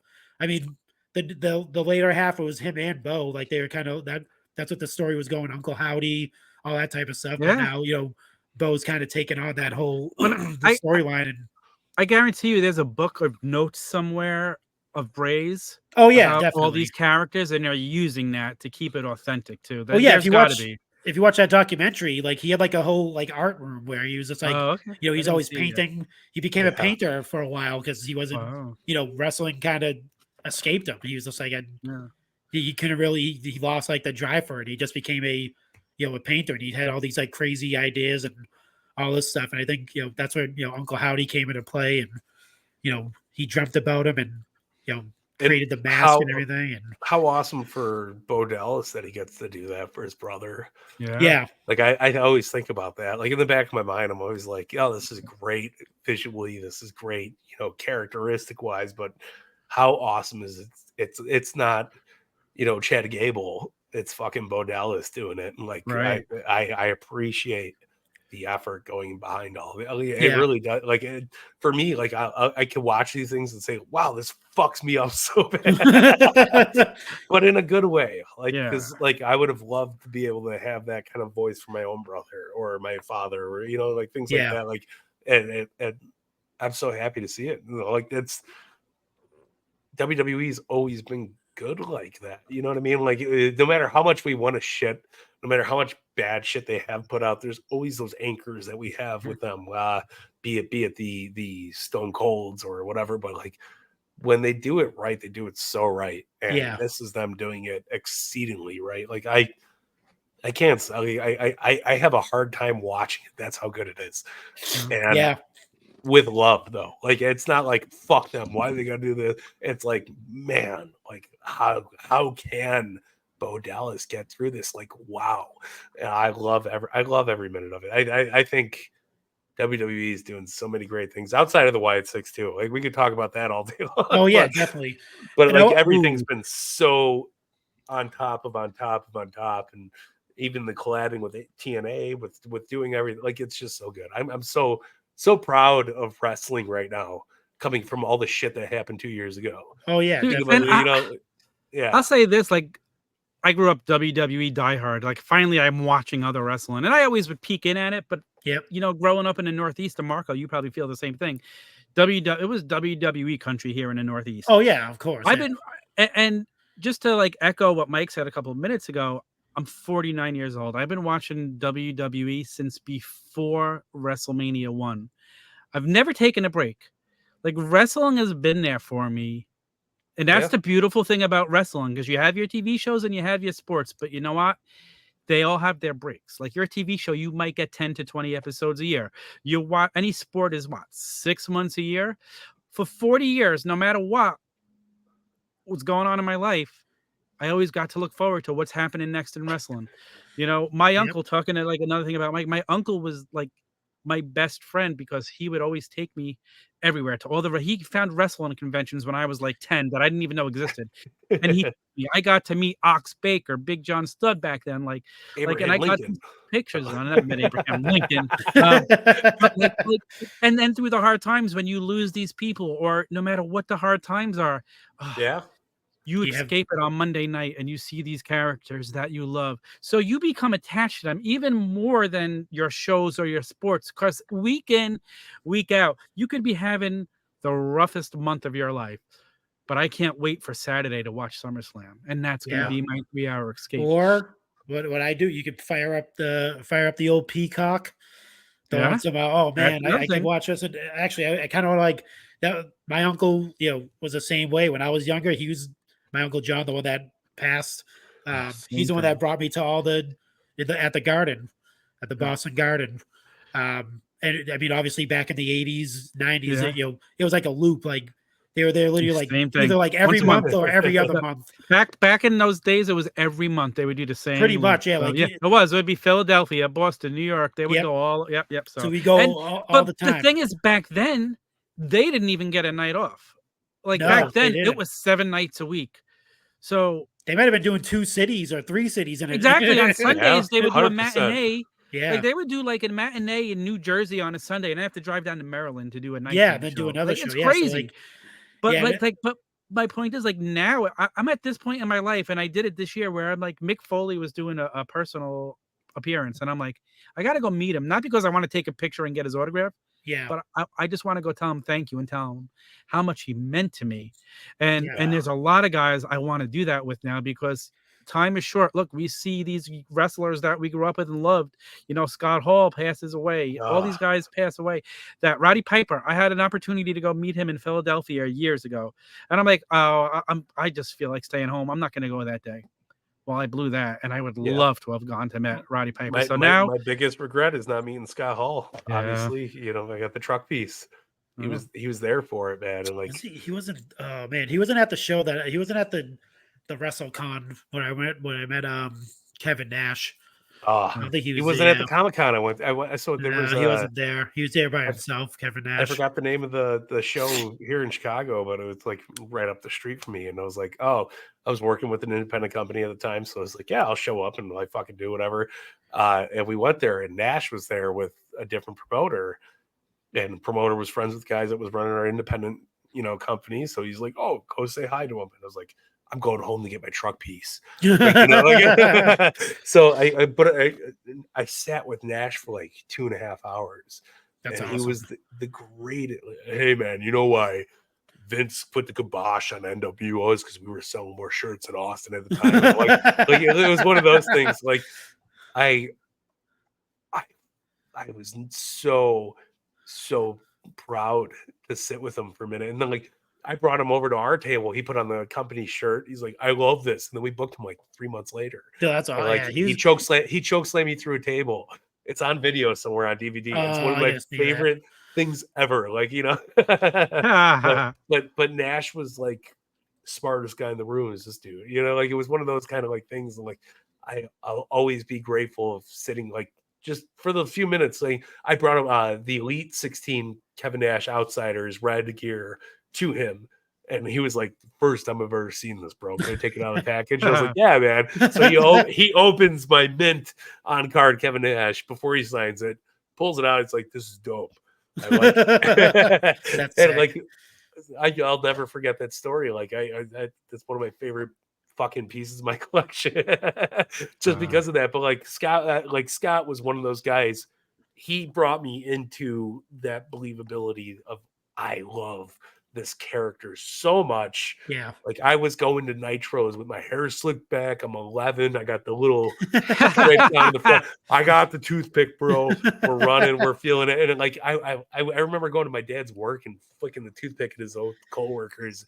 Like, hey man, like, like Scott Hall is my guy, and the fact that I never got a chance I don't even care about the truck piece, but like not get the minute to talk to him. It sucks so bad because I met him for like a split second when I was in Vegas for the Cauliflower Alley, and everybody was going to a bowling tournament, but I was like, oh, I'm going out because it's Vegas. I gave him a fist bump, and I was like, Scott, you're my guy. Like it was cool, but it wasn't enough. Damn it. Oh. Marco, you got a run in behind you. Yeah, I know. I get the old cat's behind me messing around here. Trying to get rid of that blanket, but she just doesn't give a shit at all. She deserves it. It's okay. she's just gonna make her. Yep, she's just gonna lay down. We gotta celebrate our animals because they're so freaking special. Every single one. I love them all. I love them. Sometimes, all the time. Like I won't even tell you what happened today, and I couldn't even get mad at Dash. So. It's okay. Mike knows. I miss my cat a lot. So Yep. seeing your furry little friend back there would make me the best, Yeah, happiest. she's an old lady. She's like, I think she's gonna be 13. Next my year, so- old man lived until he was 17 years old. Jeez. And the best friend ever. Like even up until like the last week, he was like, "Hey, what's up, dude? Like, what are you doing?" He was awesome. He even liked me, your cat. Yeah, he loved Tom, and that's Yeah. I mean, who likes Tom? I don't know. Not a lot That of is- many that is true. people. That's very The true. cat loved him, and I respect the cat, so I'm with. Uh, Oh man. So actually, you know what? Let me ask you guys a question about I know we're a little bit actually no, we get some time. About collaborations. Would you guys consider like collaborating with other figure related shows? sure. Oh, we do all you know, the like time, like yeah. you know, doing like a crossover show or doing like a Hell you know, yeah! like a Yeah. panel, get a panel together and talk about new releases and We I need. I feel like we need Marco is more reading my panels. mind. Like, oh I boy, feel all like- right. Are we doing like a Chick Foley Fig Guys type thing? Is this Well, what you're I mean, planning? I meant like like the like you said like the Kyle Petersons of the Oh, world, I like love like Kyle those guys. Peterson. Yeah, Like amazing guy, love him. Like I said, had him on. Love it. I'm like in love with that book. My son loves the the classic superstars book that he came out with. That was like, Yeah. oh man, I'm like, no, 100%. Absolutely. I will never bat an eye at working with anybody. You know why? Because we all are grown ass adults playing with action figures, collecting it, going to the stores. We're all lying about going to go get milk and then coming home with like a case of toys and be like, I don't know what happened. They were out of 2%, but they had a match Series 9 and I picked them all up. You know? But like I get that. we love Figure Friday, we love Kyle Peterson, we Oh, love, yeah, we love we love Case Fresh podcast. Cage Fresh Pot is so funny. Chick Foley, obviously, like we love everybody so equally, and there's not enough room in the world for all of us to get on board. We all should be doing a show together. It would be great, like a monthly roundup of everything. I think it would be fantastic. It's funny, Marco, because I have ideas in my head with all this that I haven't even said yet that you just kind of hit the nail on. I think I haven't even said to Mike yet with ideas I have because I just don't want to throw too many ideas out there at once, but I have a lot of fun ideas and it's involved in like talking to Fig Heel about getting him on our show to promote the book. He's been on That's a bunch awesome. of times already. I text with Trey from My Damn Toys a lot. Gonna get him back on the show. And you know Love what? My Damn Toys. The end of the year is coming in a few months, and maybe I'm thinking of how we could do a special end of year recap and get a bunch of the other people. with us. I would absolutely love like a 6 window, figure show, kind of like we used to do at the wrap ups. I remember the wrap ups were really wild, really fun. We don't do that enough anymore. yeah, just get all like the main players on one show, and maybe Smart Mark will be down. I got like I kind of got like the idea of like I forget who I was listening to like some like business like entrepreneurish dude, and he was talking about like how nowadays it's hard. I mean, obviously you can do everything by yourself. You can organically grow your brand and do all that type of stuff. He's like, but he's like usually it's easier if you partner up with somebody that has like a bigger fan base maybe or more eyes on their product and you kind of like link up with them and kind of work off of them and you work together. So like that was my idea when I started. I think Machoverse was the first one. I created this meme when the Apple VR headset came out and they kind of look like the Macho Man glasses. Yeah, I saw. So I took that and I put it on that Macho Man when he's like posing. Yeah. And I tagged Machoverse and I was like, hey, I just created this. If you want to like post it, collaborate on a thing, whatever. And he was like, roll with it. Yeah. He's like, as long as you did it, you didn't take it from anyone, which I get because you don't want to take it. 100%. And I was like, nope. I was like 100% original. And sure enough, he posted like freaking blew up like crazy. And I was like, holy shit. So then, I had Gold Bars and Hooks, Sir John Lee, who's awesome. When I had him on the show and I was talking to him, I was like, my original idea for my IG page was to post like wrestling clips and stuff like that. And I seen his page and I was like, holy shit, I was like, his page is amazing. I don't want to, do it because now he's doing it way better. And he was like, nah, dude. He was like, just do it. He was like, there's space for everybody to do whatever. I was like, you know what? That makes sense. So I started doing it. And then I'm like, you know what? Maybe I was like the collaboration tool on Instagram where you can like collaborate on one post. I was like, best shit ever. that's probably the best. I was like, so I reached out to him. I was like, hey, I was thinking about like trying to like collaborate with people on like posts and things like that. I was like, were you interested in that? He was like, dude, I was actually just thinking about that. Like trying to just like get as many posts as you can because you're helping everyone out. Right. Yeah. So like we ended up started doing it. And now it's like I said, it's like basically working relationship. Got Justin from the Wrestling Classic. Started he has like certain ones that he'll post that I tag him in, like like the Bret Hart stuff, like the stuff like the one that's blowing up like crazy that I posted was the Harts, Owen and Bret versus the Steiners. I think it was like on a Superstars match, and it was just fucking. If you want to see like textbook professional wrestling, mat wrestling, fucking technical clinic, clinic. Watch that like clip, dude. It's fucking amazing. But that's the one that gets like commented the most. So like, I always think of like nowadays it is hard to like be out there, when you're growing your brand and stuff like that. And it is easier to collaborate. You guys are kind of have your own inner collaboration because it's two guys. You're kind of working together in a sense.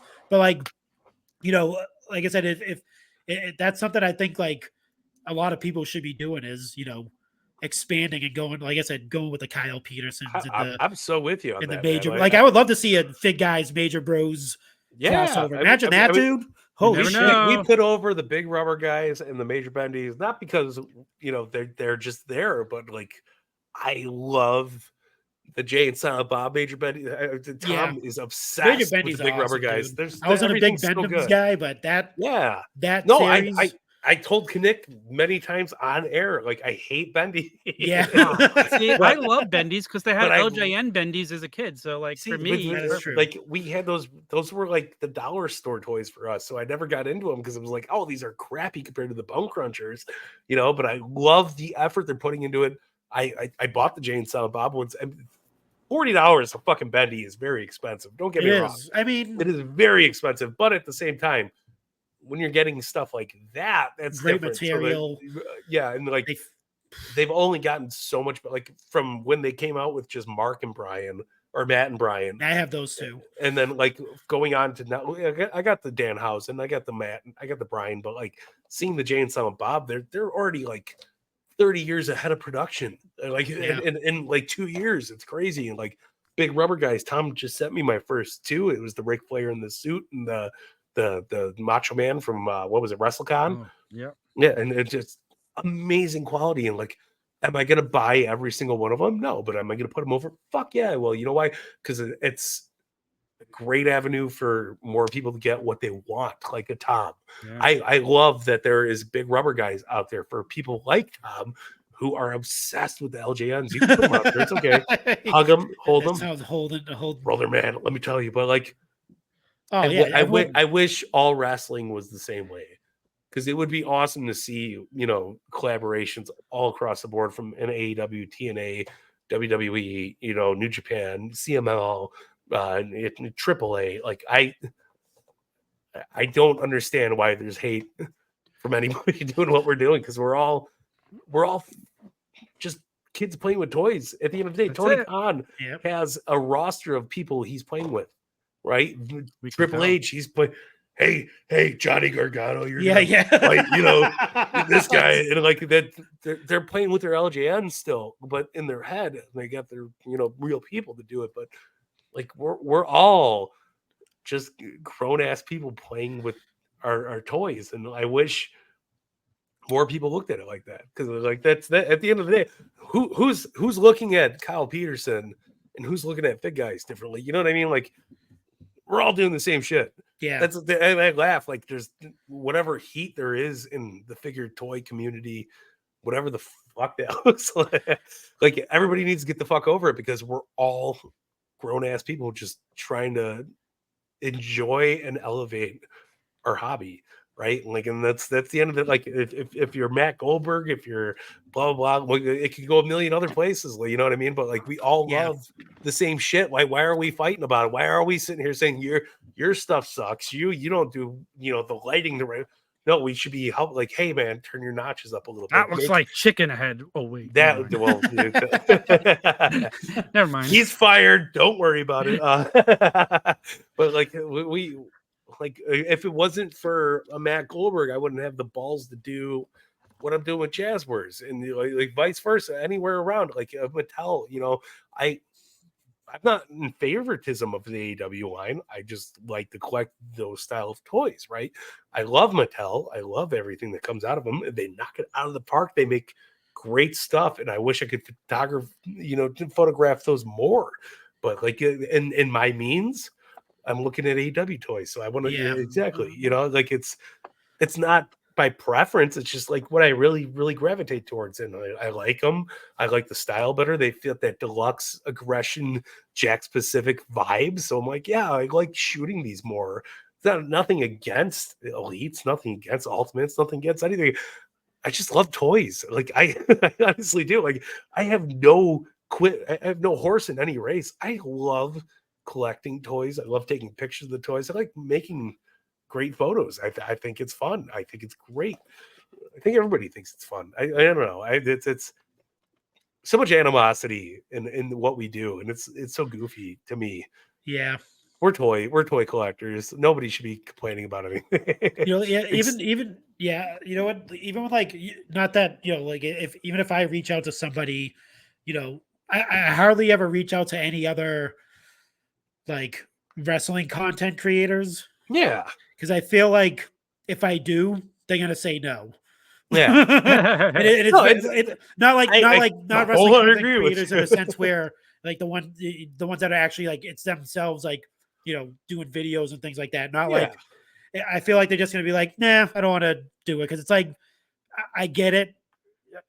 I don't want it to. I don't think it's like cutthroat or anything like this. It's just like it's kind of like what you're saying. It's just like they just don't want to do it. But I feel like I get more leniency towards like the cosplayers and the other 100%, like the collectors, the cosplayers. Listen, they're the ones that have. If you look at the track record of the people who I've interviewed, they're all collectors or cosplayers. There's none of them are out there doing their own podcasts, except for one. I think it's started. I'll give you a great example of things, and it's I worked crazy. With Raven. I've worked with Raven for like 6 years. I'll give it that at minimum 6 years, right? We tried inviting him onto sessions when we were doing sessions, co-hosting sessions.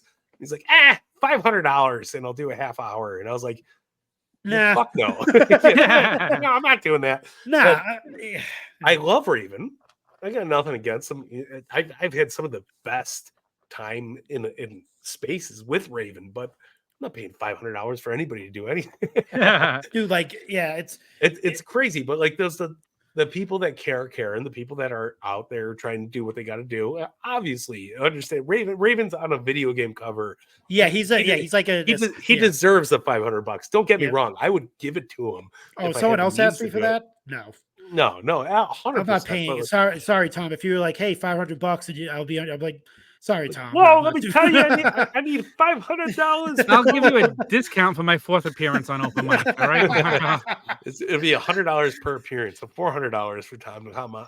And like I said, it's like with like I was like so thankful that like with I'll say Justin the Wrestling Classic when I reach out to him because I could have went through Sheena. I could have had Sheena do it because Sheena's like she was like the OG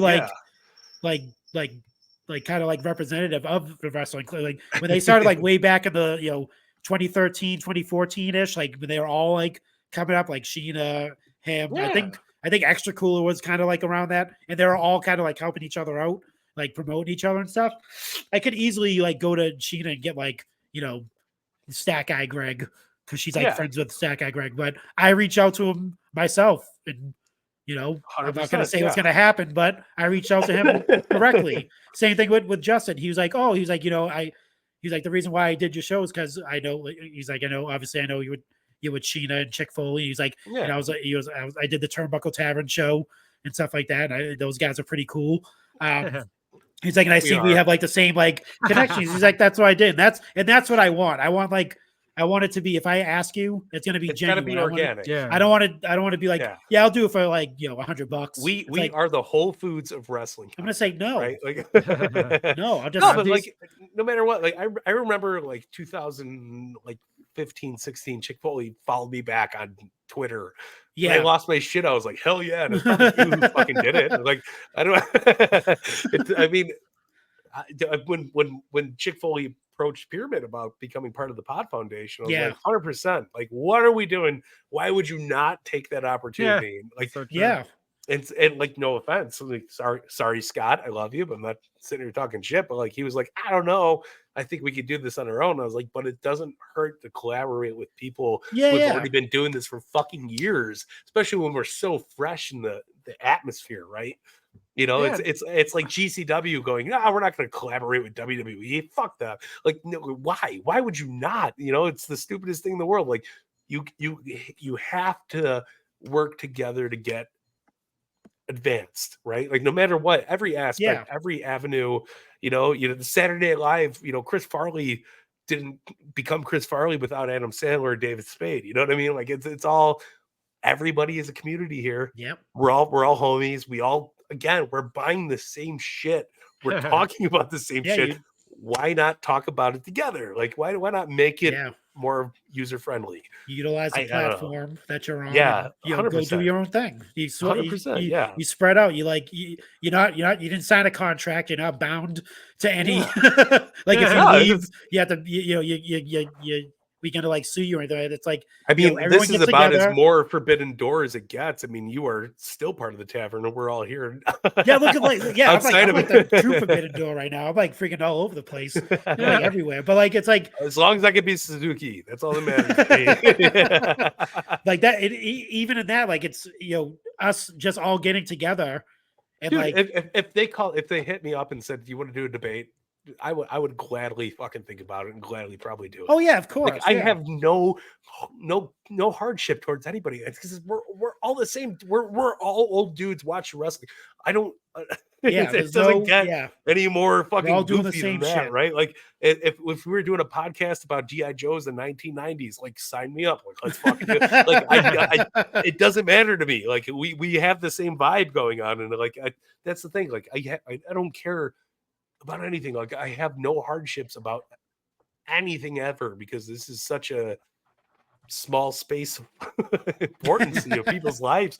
Like, if somebody's upset about what we're doing on a podcast about wrestling, then maybe they got to reevaluate what they're thinking about. Yeah, it's like, come on, because there's so much shit going on out there. Like, are you really that upset that I like this fucking Mick Foley figure more than the other one? Like, I don't get it.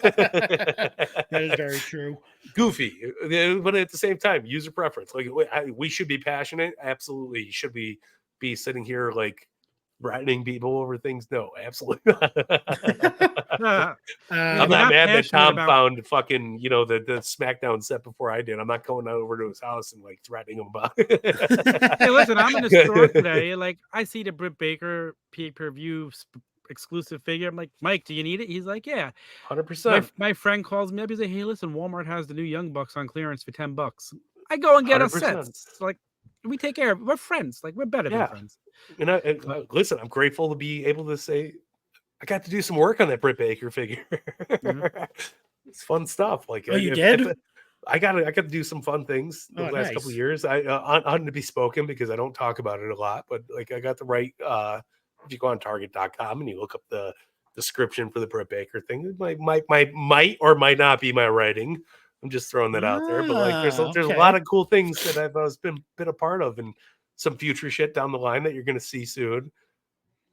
Not gonna say top 5 DOA, dead or alive. I'm just throwing that out there. But we're gonna see some cool shit coming from Mike Belcast, and I've been helping. I'm trying to make it better for all of us, and not trying to blow my own horn saying that you don't know what the fuck they're doing, because they do know what they're doing. But I think that it's good to have somebody who's had a fan aspect involved in these things. 100% always. Nice. Yeah. I want to bring up. I want to do something. Tom kind of gave me this idea, but I kind of want to change it up a little bit. Change it up. I want to ask you guys some questions, right? Let's do it. Haven't we been doing that for an hour and 23 minutes? No, I mean, these are just kidding. I'm kidding. Kind of like what do you call, like, kind of like couples type of questions? Because you're a duo, right? You're a couple. You're in love. Right? We're a faction. We are a fat shake. God damn it. I have questions here, but I'm gonna kind of change them up a little bit because I kind of, blah blah blah. But I'm not gonna ask you guys directly the question. I'm gonna ask you the question, and you have to answer it for the other person. Ooh, all I right. like it. So this is gonna be. I think this is gonna be interesting. So, Mike, Yes. right? Tom's a superhero, right? He is the superhero. What is it? What would his name be? What would you call Tom? Ooh. And what would his abilities be? What would his power be if you were to give love this. Tom a name? And, Shit. and then we're gonna go, Tom. You're gonna do the same thing for Mike. Ooh, I love this. Hold on. I'm giving his ability first. His ability would be to get out of the house before I can to collect figure. Because he can hit up a Walmart at like 7 a.m. and I'm So still speed. asleep. All right. So I'm we'll never say- up at 7 a.m. Whatever. Okay, we're not talking shit. We're just telling the truth. I don't get up at 7 a.m. I only get up at 8:30 for big rubber guys. Stop. There you go. Okay, so he was up. He was at Walmart earlier. That's a good one.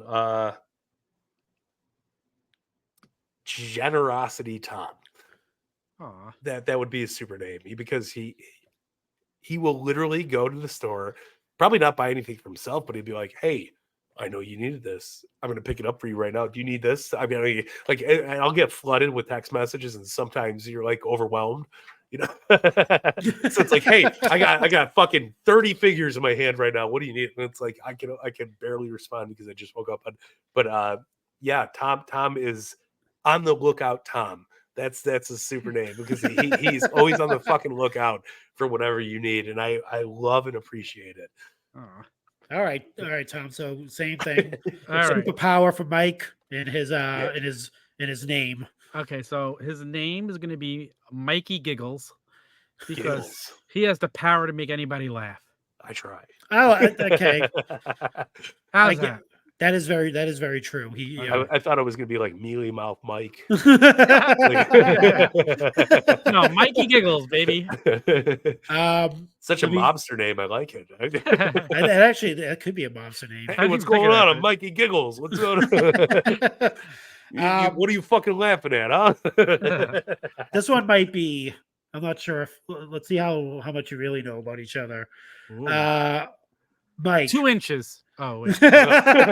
What's the most random fact you know about Tom? I'm not sure. I mean, if you could say it, I'm not even if it's something like that he doesn't want you to say. That's fine. No, I don't think I have anything if- that I don't want anybody to say. I don't know if I have anything I don't want him to say. Most random fact about Tom. Hold on, give me a minute. Oh, this is a good one. So there's a little boy. story behind it. So there's nothing bad, okay, obviously, but Tom's first time going to a wrestling show by himself was after I forced him to come out to Chicago for CM Punk. And I mean, I obviously didn't force him. He drove out here willingly, but he came out here for the first dance in hopes that CM Punk was coming. All right, he had no idea. We had an idea, that's but we kept didn't secret. have an idea. It's sure, whatever. So is COVID. But one of my favorite things about Tom was like a few weeks after he came out here for Chicago, he was like, "Dude, I'm gonna buy a ticket to Dynamite," and he was on camera with fucking Dusty Rhodes guy and Punk, yeah. and it was like 2 weeks after, and Tom never went to a show by himself, and I told him, because I had to learn this the hard way. Obviously, I used to go to wrestling shows with my dad all the time. Yeah. My wife too. Obviously, well, we had kids. Hard to take the whole family to a wrestling show, especially financially. We'll but not do that. They fuck no, right? Like I'm looking at it, like even now, like I had to drive 6 hours away to go to Rockford to be like, yeah, we could all go to a collision on a Saturday. But no, one of my favorite things was like he was like, "Do I get the ticket?" And I said, "If you don't get the ticket, I'm going to be upset with you." So risk taking. Tom's greatest fucking thing is risk taking because he took my words because listen, I don't like going to things by myself, but I've had a lot of great times going to things, forcing myself to go by myself. Yeah.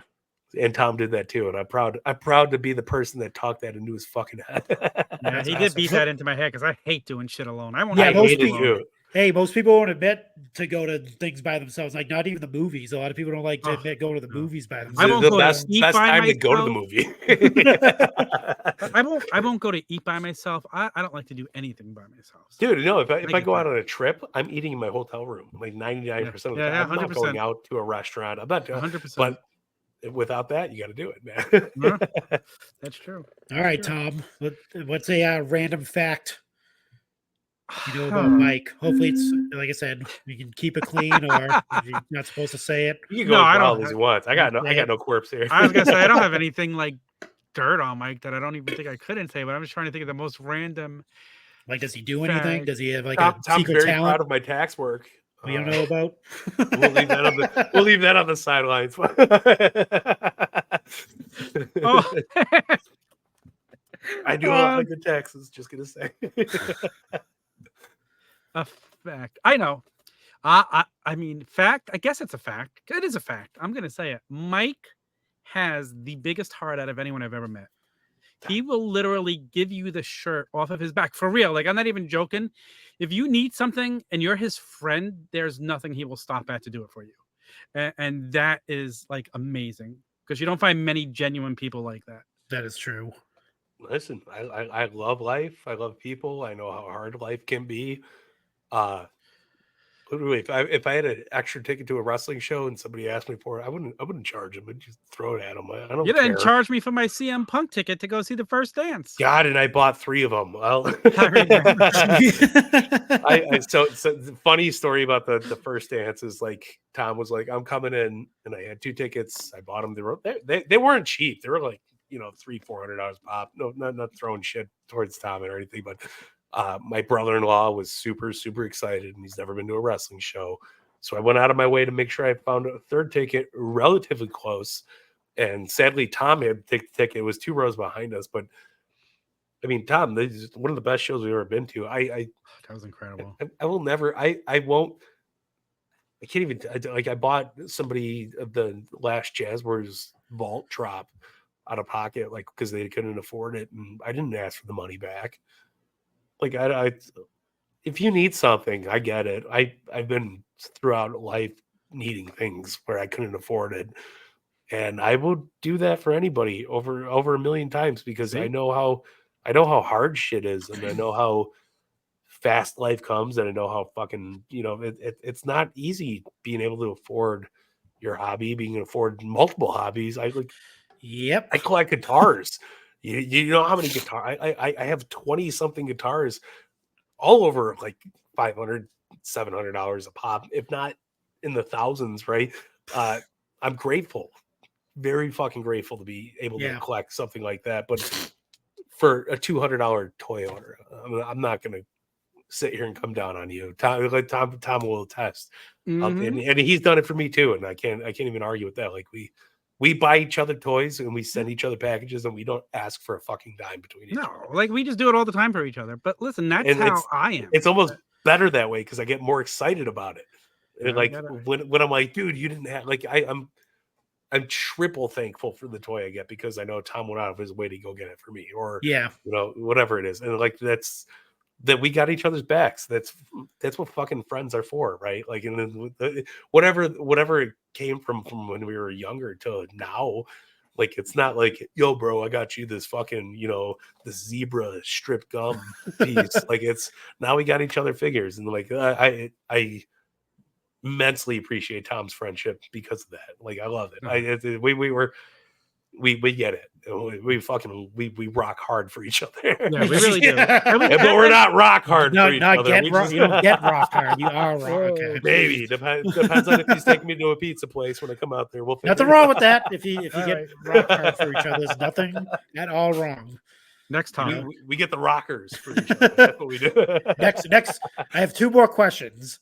This one's not a cool. You answer for each other. It's you answer directly for yourself. So we'll start with Tom because we started with Mike last time. So if you could wake up as a movie character from any movie what would it be? Or who would it be, I should say? E.T. No, I'm kidding. I know that's my favorite movie ever, but that would not be who I'd. That's a good question.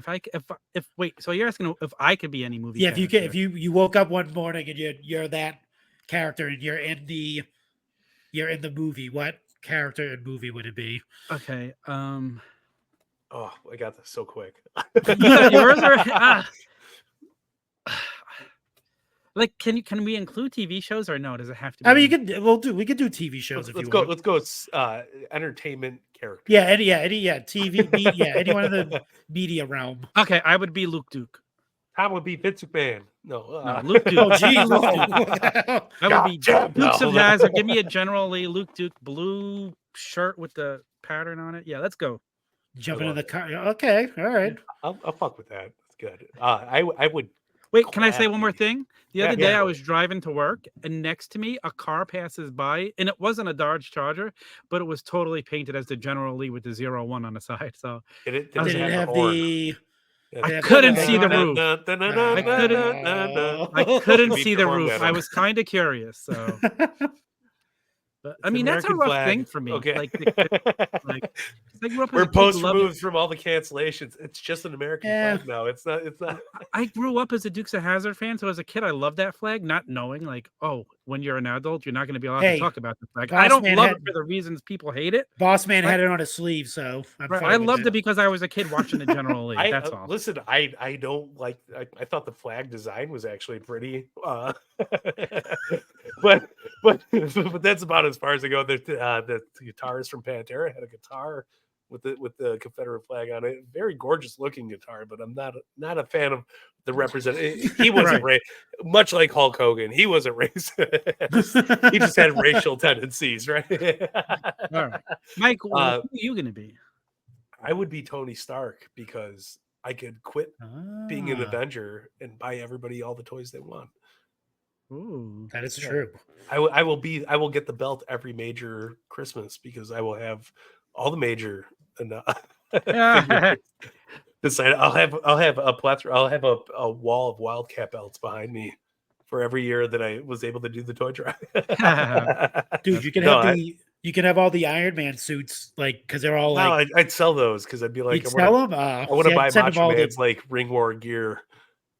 I would be the worst Tony Stark because I would quit. I'd have them all fig hunting. being a They'd all be. superhero. I'd train them all to go to like Targets and WalMarts. That would have been it, but Yeah, I would bye. quit. I would quit being a superhero and just like giving everything to everybody, and that's probably not the best way to be Tony Stark because he's like, I'm an Avenger, but like instead of doing the snap, I would be like, no, you're gonna get elite, 105. Like I don't care. Like you get it. We're good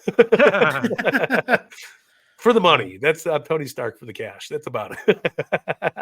And then one more question. We'll start with Mike. What's the best piece of advice you have ever gotten that you still use today? Man, there is a plethora, but I'm gonna go with something my father-in-law said to me, and it's I don't know how deep it is, but it's like life's like a shit sandwich, right? You want more bread, you got to deal with the shit. I've like never heard anything more promising. Like That is very because true. you go with a lot of shit in your life, and no matter what, like listen, all the shit we've gone through, I'm enjoying the bread a little bit right now. I'm not gonna lie, and I'm happy to not have to deal with the shit. So with that being said, I mean, we all have our different preferences and different versions of a shit sandwich, right? But we all love the bread. The bread's the sweet part. The bread's where the money's at. The bread's where the Yeah. life is at. Obviously, we're not making money doing what we're doing, but I'm having the time of my life, and that goes inside of that metaphor because I wouldn't put up with the bullshit to get to where I am without those words of advice. And I probably can't repeat anything my actual father said on air. My father-in-law wins the cake on that one. That's funny. He gets some bread. He gets the bread. And Tom, what's the best piece of life advice Ooh, that you've ever gotten. I have that an you add still on when he's done too. Go add on. utilize. Okay, Go so ahead. it's not something somebody told me, but something I heard from a wise, very very wise rabbit one time. Bugs Bunny once used to say, don't take life so serious because you'll never get out alive." And Ooh. I live with I honestly live with that on every spectrum because I don't take anything serious that, at that all. makes sense. Oh, that makes, Because that makes a lot of sense. if you wrap yourself up in that fucking stress, the hardness of everything, like I even going through the worst times of my life, I try to find some humor in it. You You have know, to. like I hey, agree. at least I could still do family vacations. My dad's in a box. You know, Yeah, you know, there's no, it's just things like that. Like so you yeah. can you can look at everything with the negative eye, or you can be positive about it. And I'm always trying to be as positive about anything as possible because life's hard enough. We don't need the negative shit. It's good. Yeah, Yeah, that's I like actually. tacos, man. You know what? Just to like build off of that, I'll get to you, Tom. Like I always, a lot of people like for me, I deal with like a lot of stress and stuff like that with like just not. I don't want to say I don't acknowledge it. I just Yeah, don't. I have a very high tolerance of just tolerance for things. I just don't let. I try That's a not to very let high things tolerance of get to me. tolerance. Yeah, I just don't. It, like people get mad at me sometimes because I'll be like, "Well, you don't care." Well, they're showing this passion and all this stuff, and I'm just like, I can unless it really affects me directly. Mr. Chill. Yeah, It can't bother me. It just doesn't bother me, and I'm sorry. It just we are the Mr. Freezes in a world of Batman. and it's not like it's kind of like a it's you know, and it's not like, and people take it as like I'm just not, I don't care, but it's not that I don't care. It's just that I can't because it doesn't directly we it don't got doesn't fucking time for that directly. shit. Yeah. Like it's like when people can like if people like not to get on politics when people complain about politics and all that stuff, it's like yes, it affects everybody. It's not just affecting you directly, but like what can you do about it? Yeah. Are you gonna become a Are you congressman? running? You getting a job in I'll politics? vote for Marco. Yeah, like what are you tomorrow, gonna right away. what are you gonna do to change it? Unless if you're just gonna sit there and talk about it, there's nothing you 100%, can man. do. And that's how I just look at things. But and I'm with you. I'm on the same boat as you with like, with both both my parents are deceased, so that's like, I went through that. And that's like, you have to deal with like loss and stuff like that. So like yeah. not that it's like a like a shell or a shield, but it's like, I think like when you go through something like that, it's like, what else can affect you directly? What's the fucking point of getting like no, out of hand? And, like what else can, unless it's like I see fights online all the time. I'm like, what are these guys doing? Like, yeah, no, exactly. It's like, and and I don't want to say it, and sometimes it comes off as like you're being like pompous or like above people, but it's just like you're experiencing like the most like hardest pain, the hardest shit of. ever. Yeah, So like 100%. Yeah, so like what else could you like? What else is going to bother Like, you? what's going to come of anything else? Right? Yeah, like, it's like it's just we're over it. Yeah, That's the best way to like look at it. like, I'm over it. You want to fight about if Scott Hall kicked out at 3 and fucking the bash at the beach, fucking 98. Go ahead. Yeah,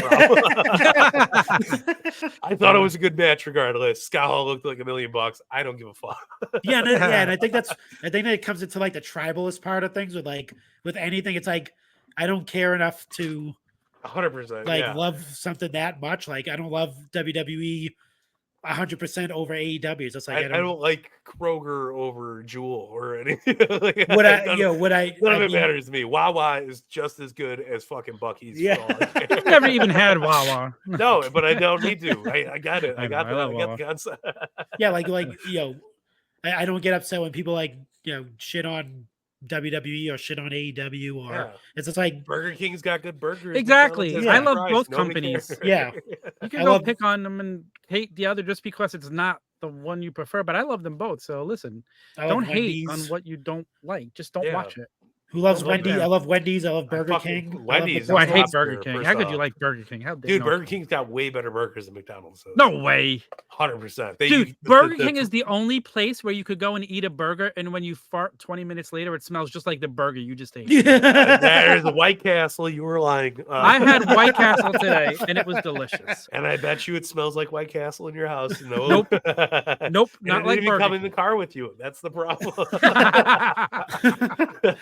Oh man. All right, Tom. Let me get your best advice that you've ever received and still use today. Okay, so when I was a little kid, this guy used to tell me, train, say my prayers, and eat my No, that's not it. That's not really it. Let me tell you something, brother.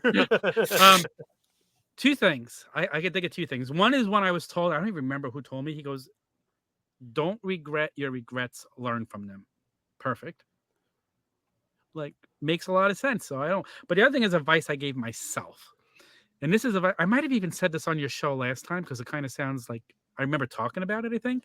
But always think through what you're going to do. Like say you're at work and somebody's doing something and you want to go tell your boss. Think about it before you do it and say, if I tell my boss, what's going to happen after? Like, what are the ramifications going to be for me when this guy could probably put together that I was the one that went to him? Yeah, It's going to make it uncomfortable at my work. Is it really worth it to go tell that you saw this happening? Of course it is. Fuck him. No. Yeah, but there, Yeah. but it's just with everything in life. No matter what Yep. you do, if you ever have to take the minute to debate, should I do this? The answer is no, because you're thinking about it too long. that's a very good. Impulsive behavior. I'll tell you, this is Great. very strong poker advice, but it works very well in real life. Think long, think wrong. Actually, you know what? That's if you're pondering it too much, Yep. chances There's are a reason why. There's a reason why. that actually makes a lot of sense. There you go. That's wow. I never thought of that. I'll like continue it. to inspire And now, you, now Marco, I'm thinking don't of all the worry. wrong decisions that I've ever made. I'm like, yeah, I actually thought about that way much? too long before I actually did it. And then you did it, and you're like, "Oh shit!" Now, man. Then Don't you, tell after my you- wife that because it took me like 10 years to propose to her. Oh man. Oh man. It was a good geez. thinking, though. All right, that was well played out. Oh man, don't trust me. There's guys out there that have taken way longer than that to propose I would to. hope so. You were also very young, Mike, so that's also different. I mean, I'm still pretty young, but at Yeah, the same exactly. time, we got married in a wrestling ring. Exactly. We were in the National Enquirer. Yep. We were all over the place. We And were Tony rock and Khan was rolling. at his wedding. Somebody was at my wedding. Tony I'm Khan not was at naming his names. wedding. I can't name names. Oh, They I signed an saw NDA. pictures in the Enquirer. That's all I'm gonna say. He's like, "It's the best wedding ever. The food was amazing. The chicken was semi-dry but still good." But I still thought overall everybody's saying it's the best wedding I've ever been to. So it is the best wedding. Yeah, it's Oh the my best God. wedding ever. It tastes amazing. It was actually in the Enquirer, your wedding. I almost wish I could go grab the copy right now, but I think we got to put it away. But yeah, right around the Sandy Hook time, it was 2010. So I'm not trying to bring bad shit up, but Yeah. we were the pick me up piece in the National Enquirer and the Sandy Hook victims. Oh, geez. The print. So yeah, but it was still cool. Like regardless. Well, it's Again, a happier issue for me than it is for them. You could possibly be the shit in this shit sandwich and That is true. and be very successful. No, it was super cool. My only problem was I that don't know why we were there. I'm the only we were there. person. Am I the only person who eats a sandwich and hates the bread? I don't know. I love bread, man. That's What? Brendan Grown too. to I love hate bread. it. I love sourdough. I love. What do you I wish I mean? could eat peanut butter and Pumpernickel, jelly love without wheat the bread. bread, but that'd be messy. You hate bread? Yeah, I like You even could. I eat very little. My wife loves it. I like if I eat a burger, I need the Hold on. smallest bread possible because I just want Nicole for the fucking win here. the National Enquirer. Tom Holy Cruise. shit. Cancer nightmare. But Nicole's the champ. Let's give Nicole. a shout. Nicole is Nicole. the brains and mind behind all my madness, and she's still great. Hold on, I gotta find the actual page. Tom Cruise had cancer in 2010. Don't think you Yeah, guys knew believe that. what you read in the Enquirer. I didn't know that. I'm also didn't going to know that shout out either. my wife because my wife is the best. Also, So Brenda. this is the magazine cover for you guys. Why did you do it? Who else knew? But we were literally on our way back from our honeymoon, and her aunt called us, and she was hyperventilating, crying, and we were like, "Who died? What is going on? Like, this is not the time. We just came back from Vegas. Like, You didn't we know were it was not in the gonna be mood there? for this. No, we had no idea. We How'd still they get don't the know. pictures then? That's what I want to know. Yeah, how'd they get the pictures? It's a good question. I think our photographer sold them. Was Good it- for him. Was there like celebrities at your wedding or something? Is that TK? why? There might have been.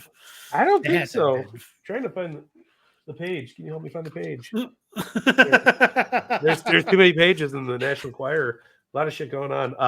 But no, what there was no celebrities at the wedding. He wasn't there. He didn't come. Remember?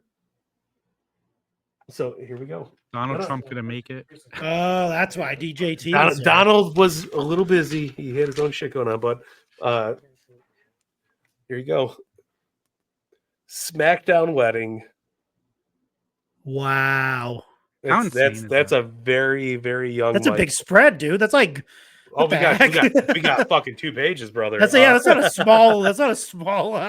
That's not just like a blurb in it. That's like a.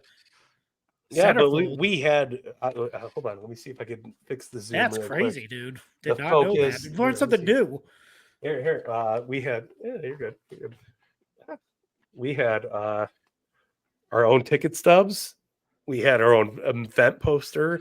The people that from my wrestling company that I love support so much. They showed up with signs like At a the wrestling greatest event? tag team ever. That's sick. They went above and beyond to make it feel special. You know what I mean? Like that was the coolest shit ever. And it was wild. Like me and the wife came out to Mick Foley, like the car wreck music. We both had flannels. I made her a Mrs. Sacco. I wore the Mr. Sacco I caught when I was like 10 years old in the crowd at a WWE event. That's awesome.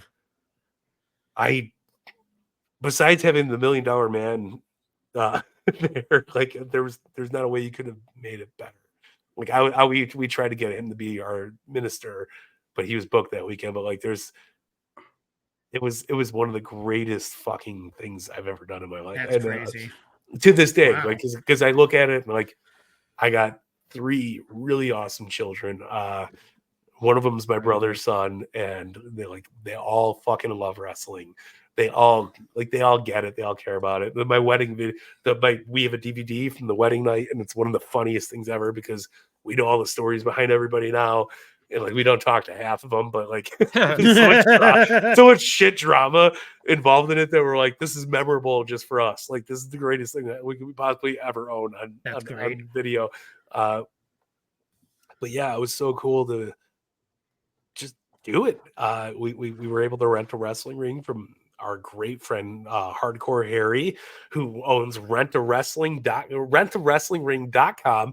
So if you need to rent a wrestling ring in any of your vicinities, that is the place you fucking do it. I need one. He will gladly send you one. But But I am planning something for my 50th birthday. the greatest people of all time, like Nice. everybody that showed up to that, like my buddy Robert Anthony, he's wrestled on AEW, he's wrestled on WWE. I can't thank him enough. He still books me to do commentary and ring announcing to this day. And it's like he's the only one that gave a fuck that I was doing it. You know what I mean? Like, so I care about him a lot. Yeah, man, just good people involved in all that, making it happen, making it real for me and the wife. So awesome. And that was my brother was there, my nephew was there, his wife was there. Like I got to share that moment. The only person I was mad that wasn't there was my father. I'm like, that's like everybody lost their shit when they see it. It was the coolest thing in the world. And we got like group picture, everybody in the ring together. Life's wild. That's crazy, dude. Yeah, but it's so cool at the same time. Like I don't know, the girls get their dream weddings. The guys rarely get their dream. Oh no. My wedding was my dream wedding. Like Brenda put it together, but it was amazing. It was everything I hoped for. It really was. Yeah, to hear that. she knew because she didn't care about the big wedding, but I wanted the big wedding because I have a big get that. family, and it was Yeah. amazing. See, I was on Brenda's side. I didn't want the big wedding. I would have done Yeah. whatever. We could have went to fucking Vegas and eloped and been great. Yep. But like, that was Brenda would the have been fun part. fine with that. Brenda would have Yeah. been fine with that. But yeah, I But couldn't the do coolest thing in the world is that we did it. Like we picked a really good venue because everybody loved the food. It's the number one fucking thing I hear from everybody to this day. Dude, You guys same had the thing. best fucking food ever for a wedding. Same thing with our wedding because I chose not to do a sit-down dinner because I hate going to weddings and getting sit-down dinners because they're always suck and they're always cold. So we had the most awesome buffet. There's Mike Nicole Mayhem in our wedding pictures. Ah, man. Like we had a The buffet, but it had the best food at it. Like we had stuffed cabbage. Dude, We had That's how you gotta do pierogies. it. And Here's everybody, it's our poster. 18 years later, and people still talk about our wedding. It's crazy. That's the best thing to hear, man. Yep. So I get it. Like it's special. Wow, it's crazy. Yeah, I got so many good pictures, so many good things. Here's me with the OG ring announcer. There he is, Andre with Nicole. It's just like great people all the way around. And like I can't tell you, everybody was so delightful. Everybody was so cool. Here's my little nephew before he Jay. now 20 and in the wrestling ring, but like all of us doing our thing, and it's such a blast, man. It was the coolest night of my life. Like here's some of the signs. Yes, Mike and Nicole. That's awesome. My wife's maiden name was DiBiase. So she came out, or her brother came out to $1 Million Man with two hoes on his side. It was great. Here's me and Nicole coming out with the McFoley get up on. Oh, that's cool. Yeah, like it was the greatest thing you could possibly do for something wrestling. Good thing I didn't see this before my wedding. Right? There's my good friend Robert Ego Anthony, who's been on AEW Dark, and he wrestled Cody and all this shit. Like he's a baby there. His wife actually caught the bouquet at her wedding, and they got married a year later, which was fucking cool. So like we got this vibe going always. I love her. I can't tell you where I'd be without wrestling. I agree with that comment. Probably not as happy of a married man, but still, I think it'd still be pretty happy. Yeah, you got a good one there, Mike. We both do. We're very, very lucky. No, they got good ones. Honestly, let's we got to kind of shout her out because she also helped with the Fig Guys big time. She was the organizer. No, she was like, if you guys don't fucking run now, no, like if you don't do it now, you're never gonna do it. And it was very like, all right, let's go for it. She helped so much. She without her, I don't know if we would have done it. I really don't. She really was great. I'm with you on that. And like still to this day, she's scheduling shit. She's on her asses every morning. Like she's setting up notes. What are you doing today? She's so good. So Marco, if you guys need a future planner in the right? Nicole's available for hire. No, it's honestly like the best of the best. Like I don't know what the fuck. I met her on a whim. Like my brother fucking gave me her phone number. It was like, hey, this girl works next door to the bar I work at. And I literally called her and was like, hey, what's going on? And like we went to go pick up a CD together, and we've never left each other's side since. That's awesome. Like the goofiest shit in the world, but like the best. Like now we're the happiest people in the world. Yeah. That's all that matters at the end. So Tom, what superhero are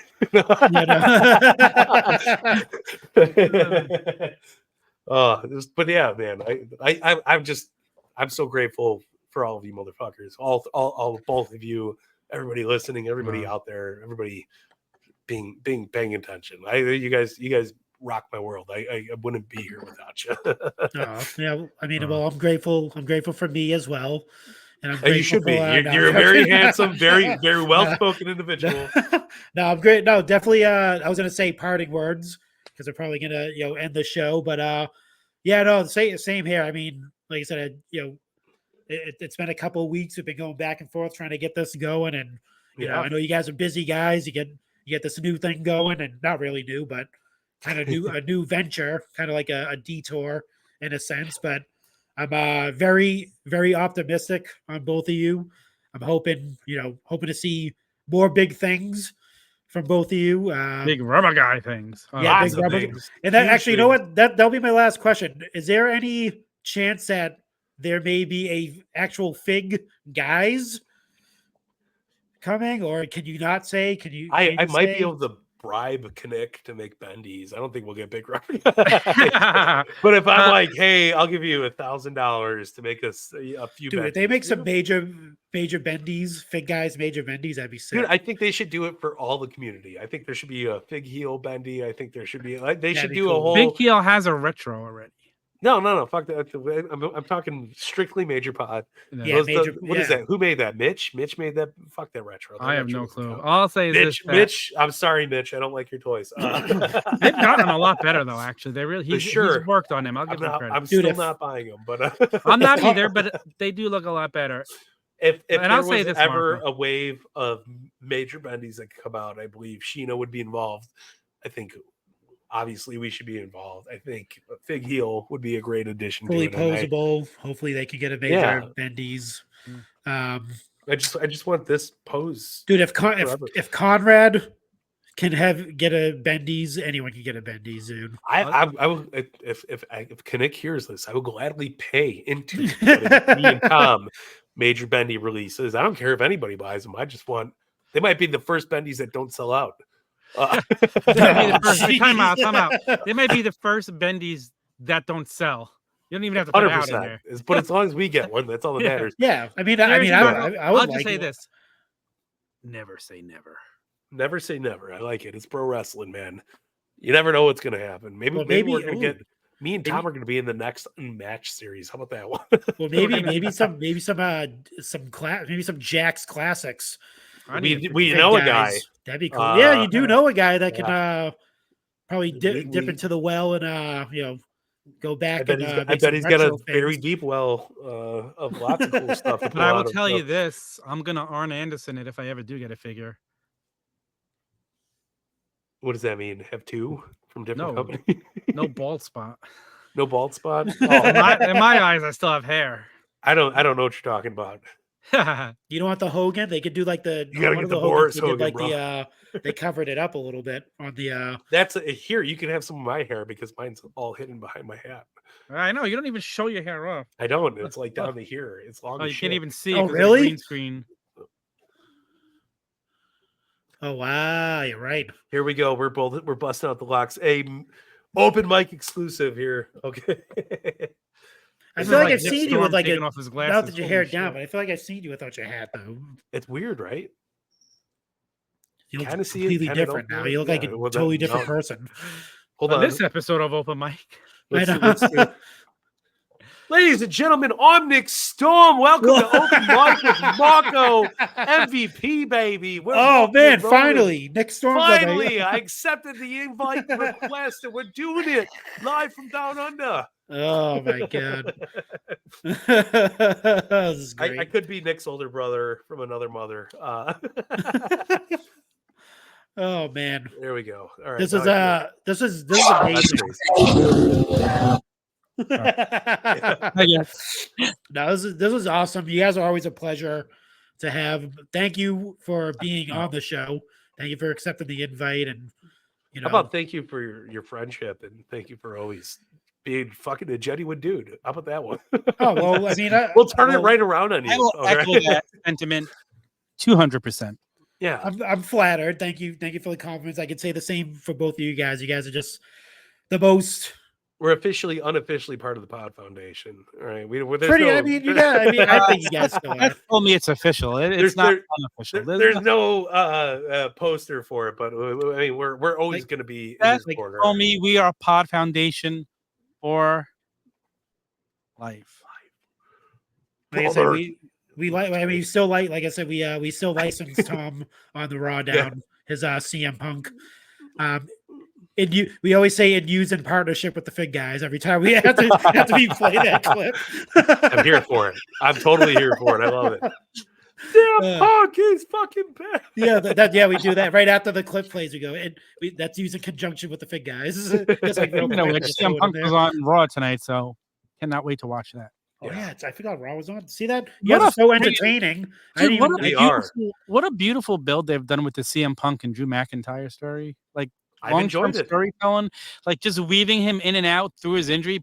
They've done it so perfect. Like, oh man, it's like you can actually book CM Punk and have him over in a company. It's very strange yeah. Very. that he's working very well with with people. There With hasn't been any children, he's doing very incidents. good with the children this time. Yeah, I guess I guess Listen, there aren't any children working. in the children at AEW said they loved him. The young guys. WWE's got a great daycare center, and the CM Punk's part of it. It's very good. See what happens when you don't have like one of your mediocre stars, like fuck the biggest draw in wrestling today out of your company. Life rocks. Yeah, you basically know, like once you leave that company, you're pretty much done for in the wrestling world. So he's playing it cool. mess. He's doing, and he might be genuinely having fun. Who knows? That's He what might what be. the rumors I don't are. know if he knows what that's like, but That's he's gonna what find out. Let's put it this way: he looks like he's having fun. It's a trip to Mindy's for him. He's having a great time. Well, in that case, he's having a blast. Exactly. Three pastries in his mouth at once, as he does. As he should. Oh man! All right, guys, this was fun.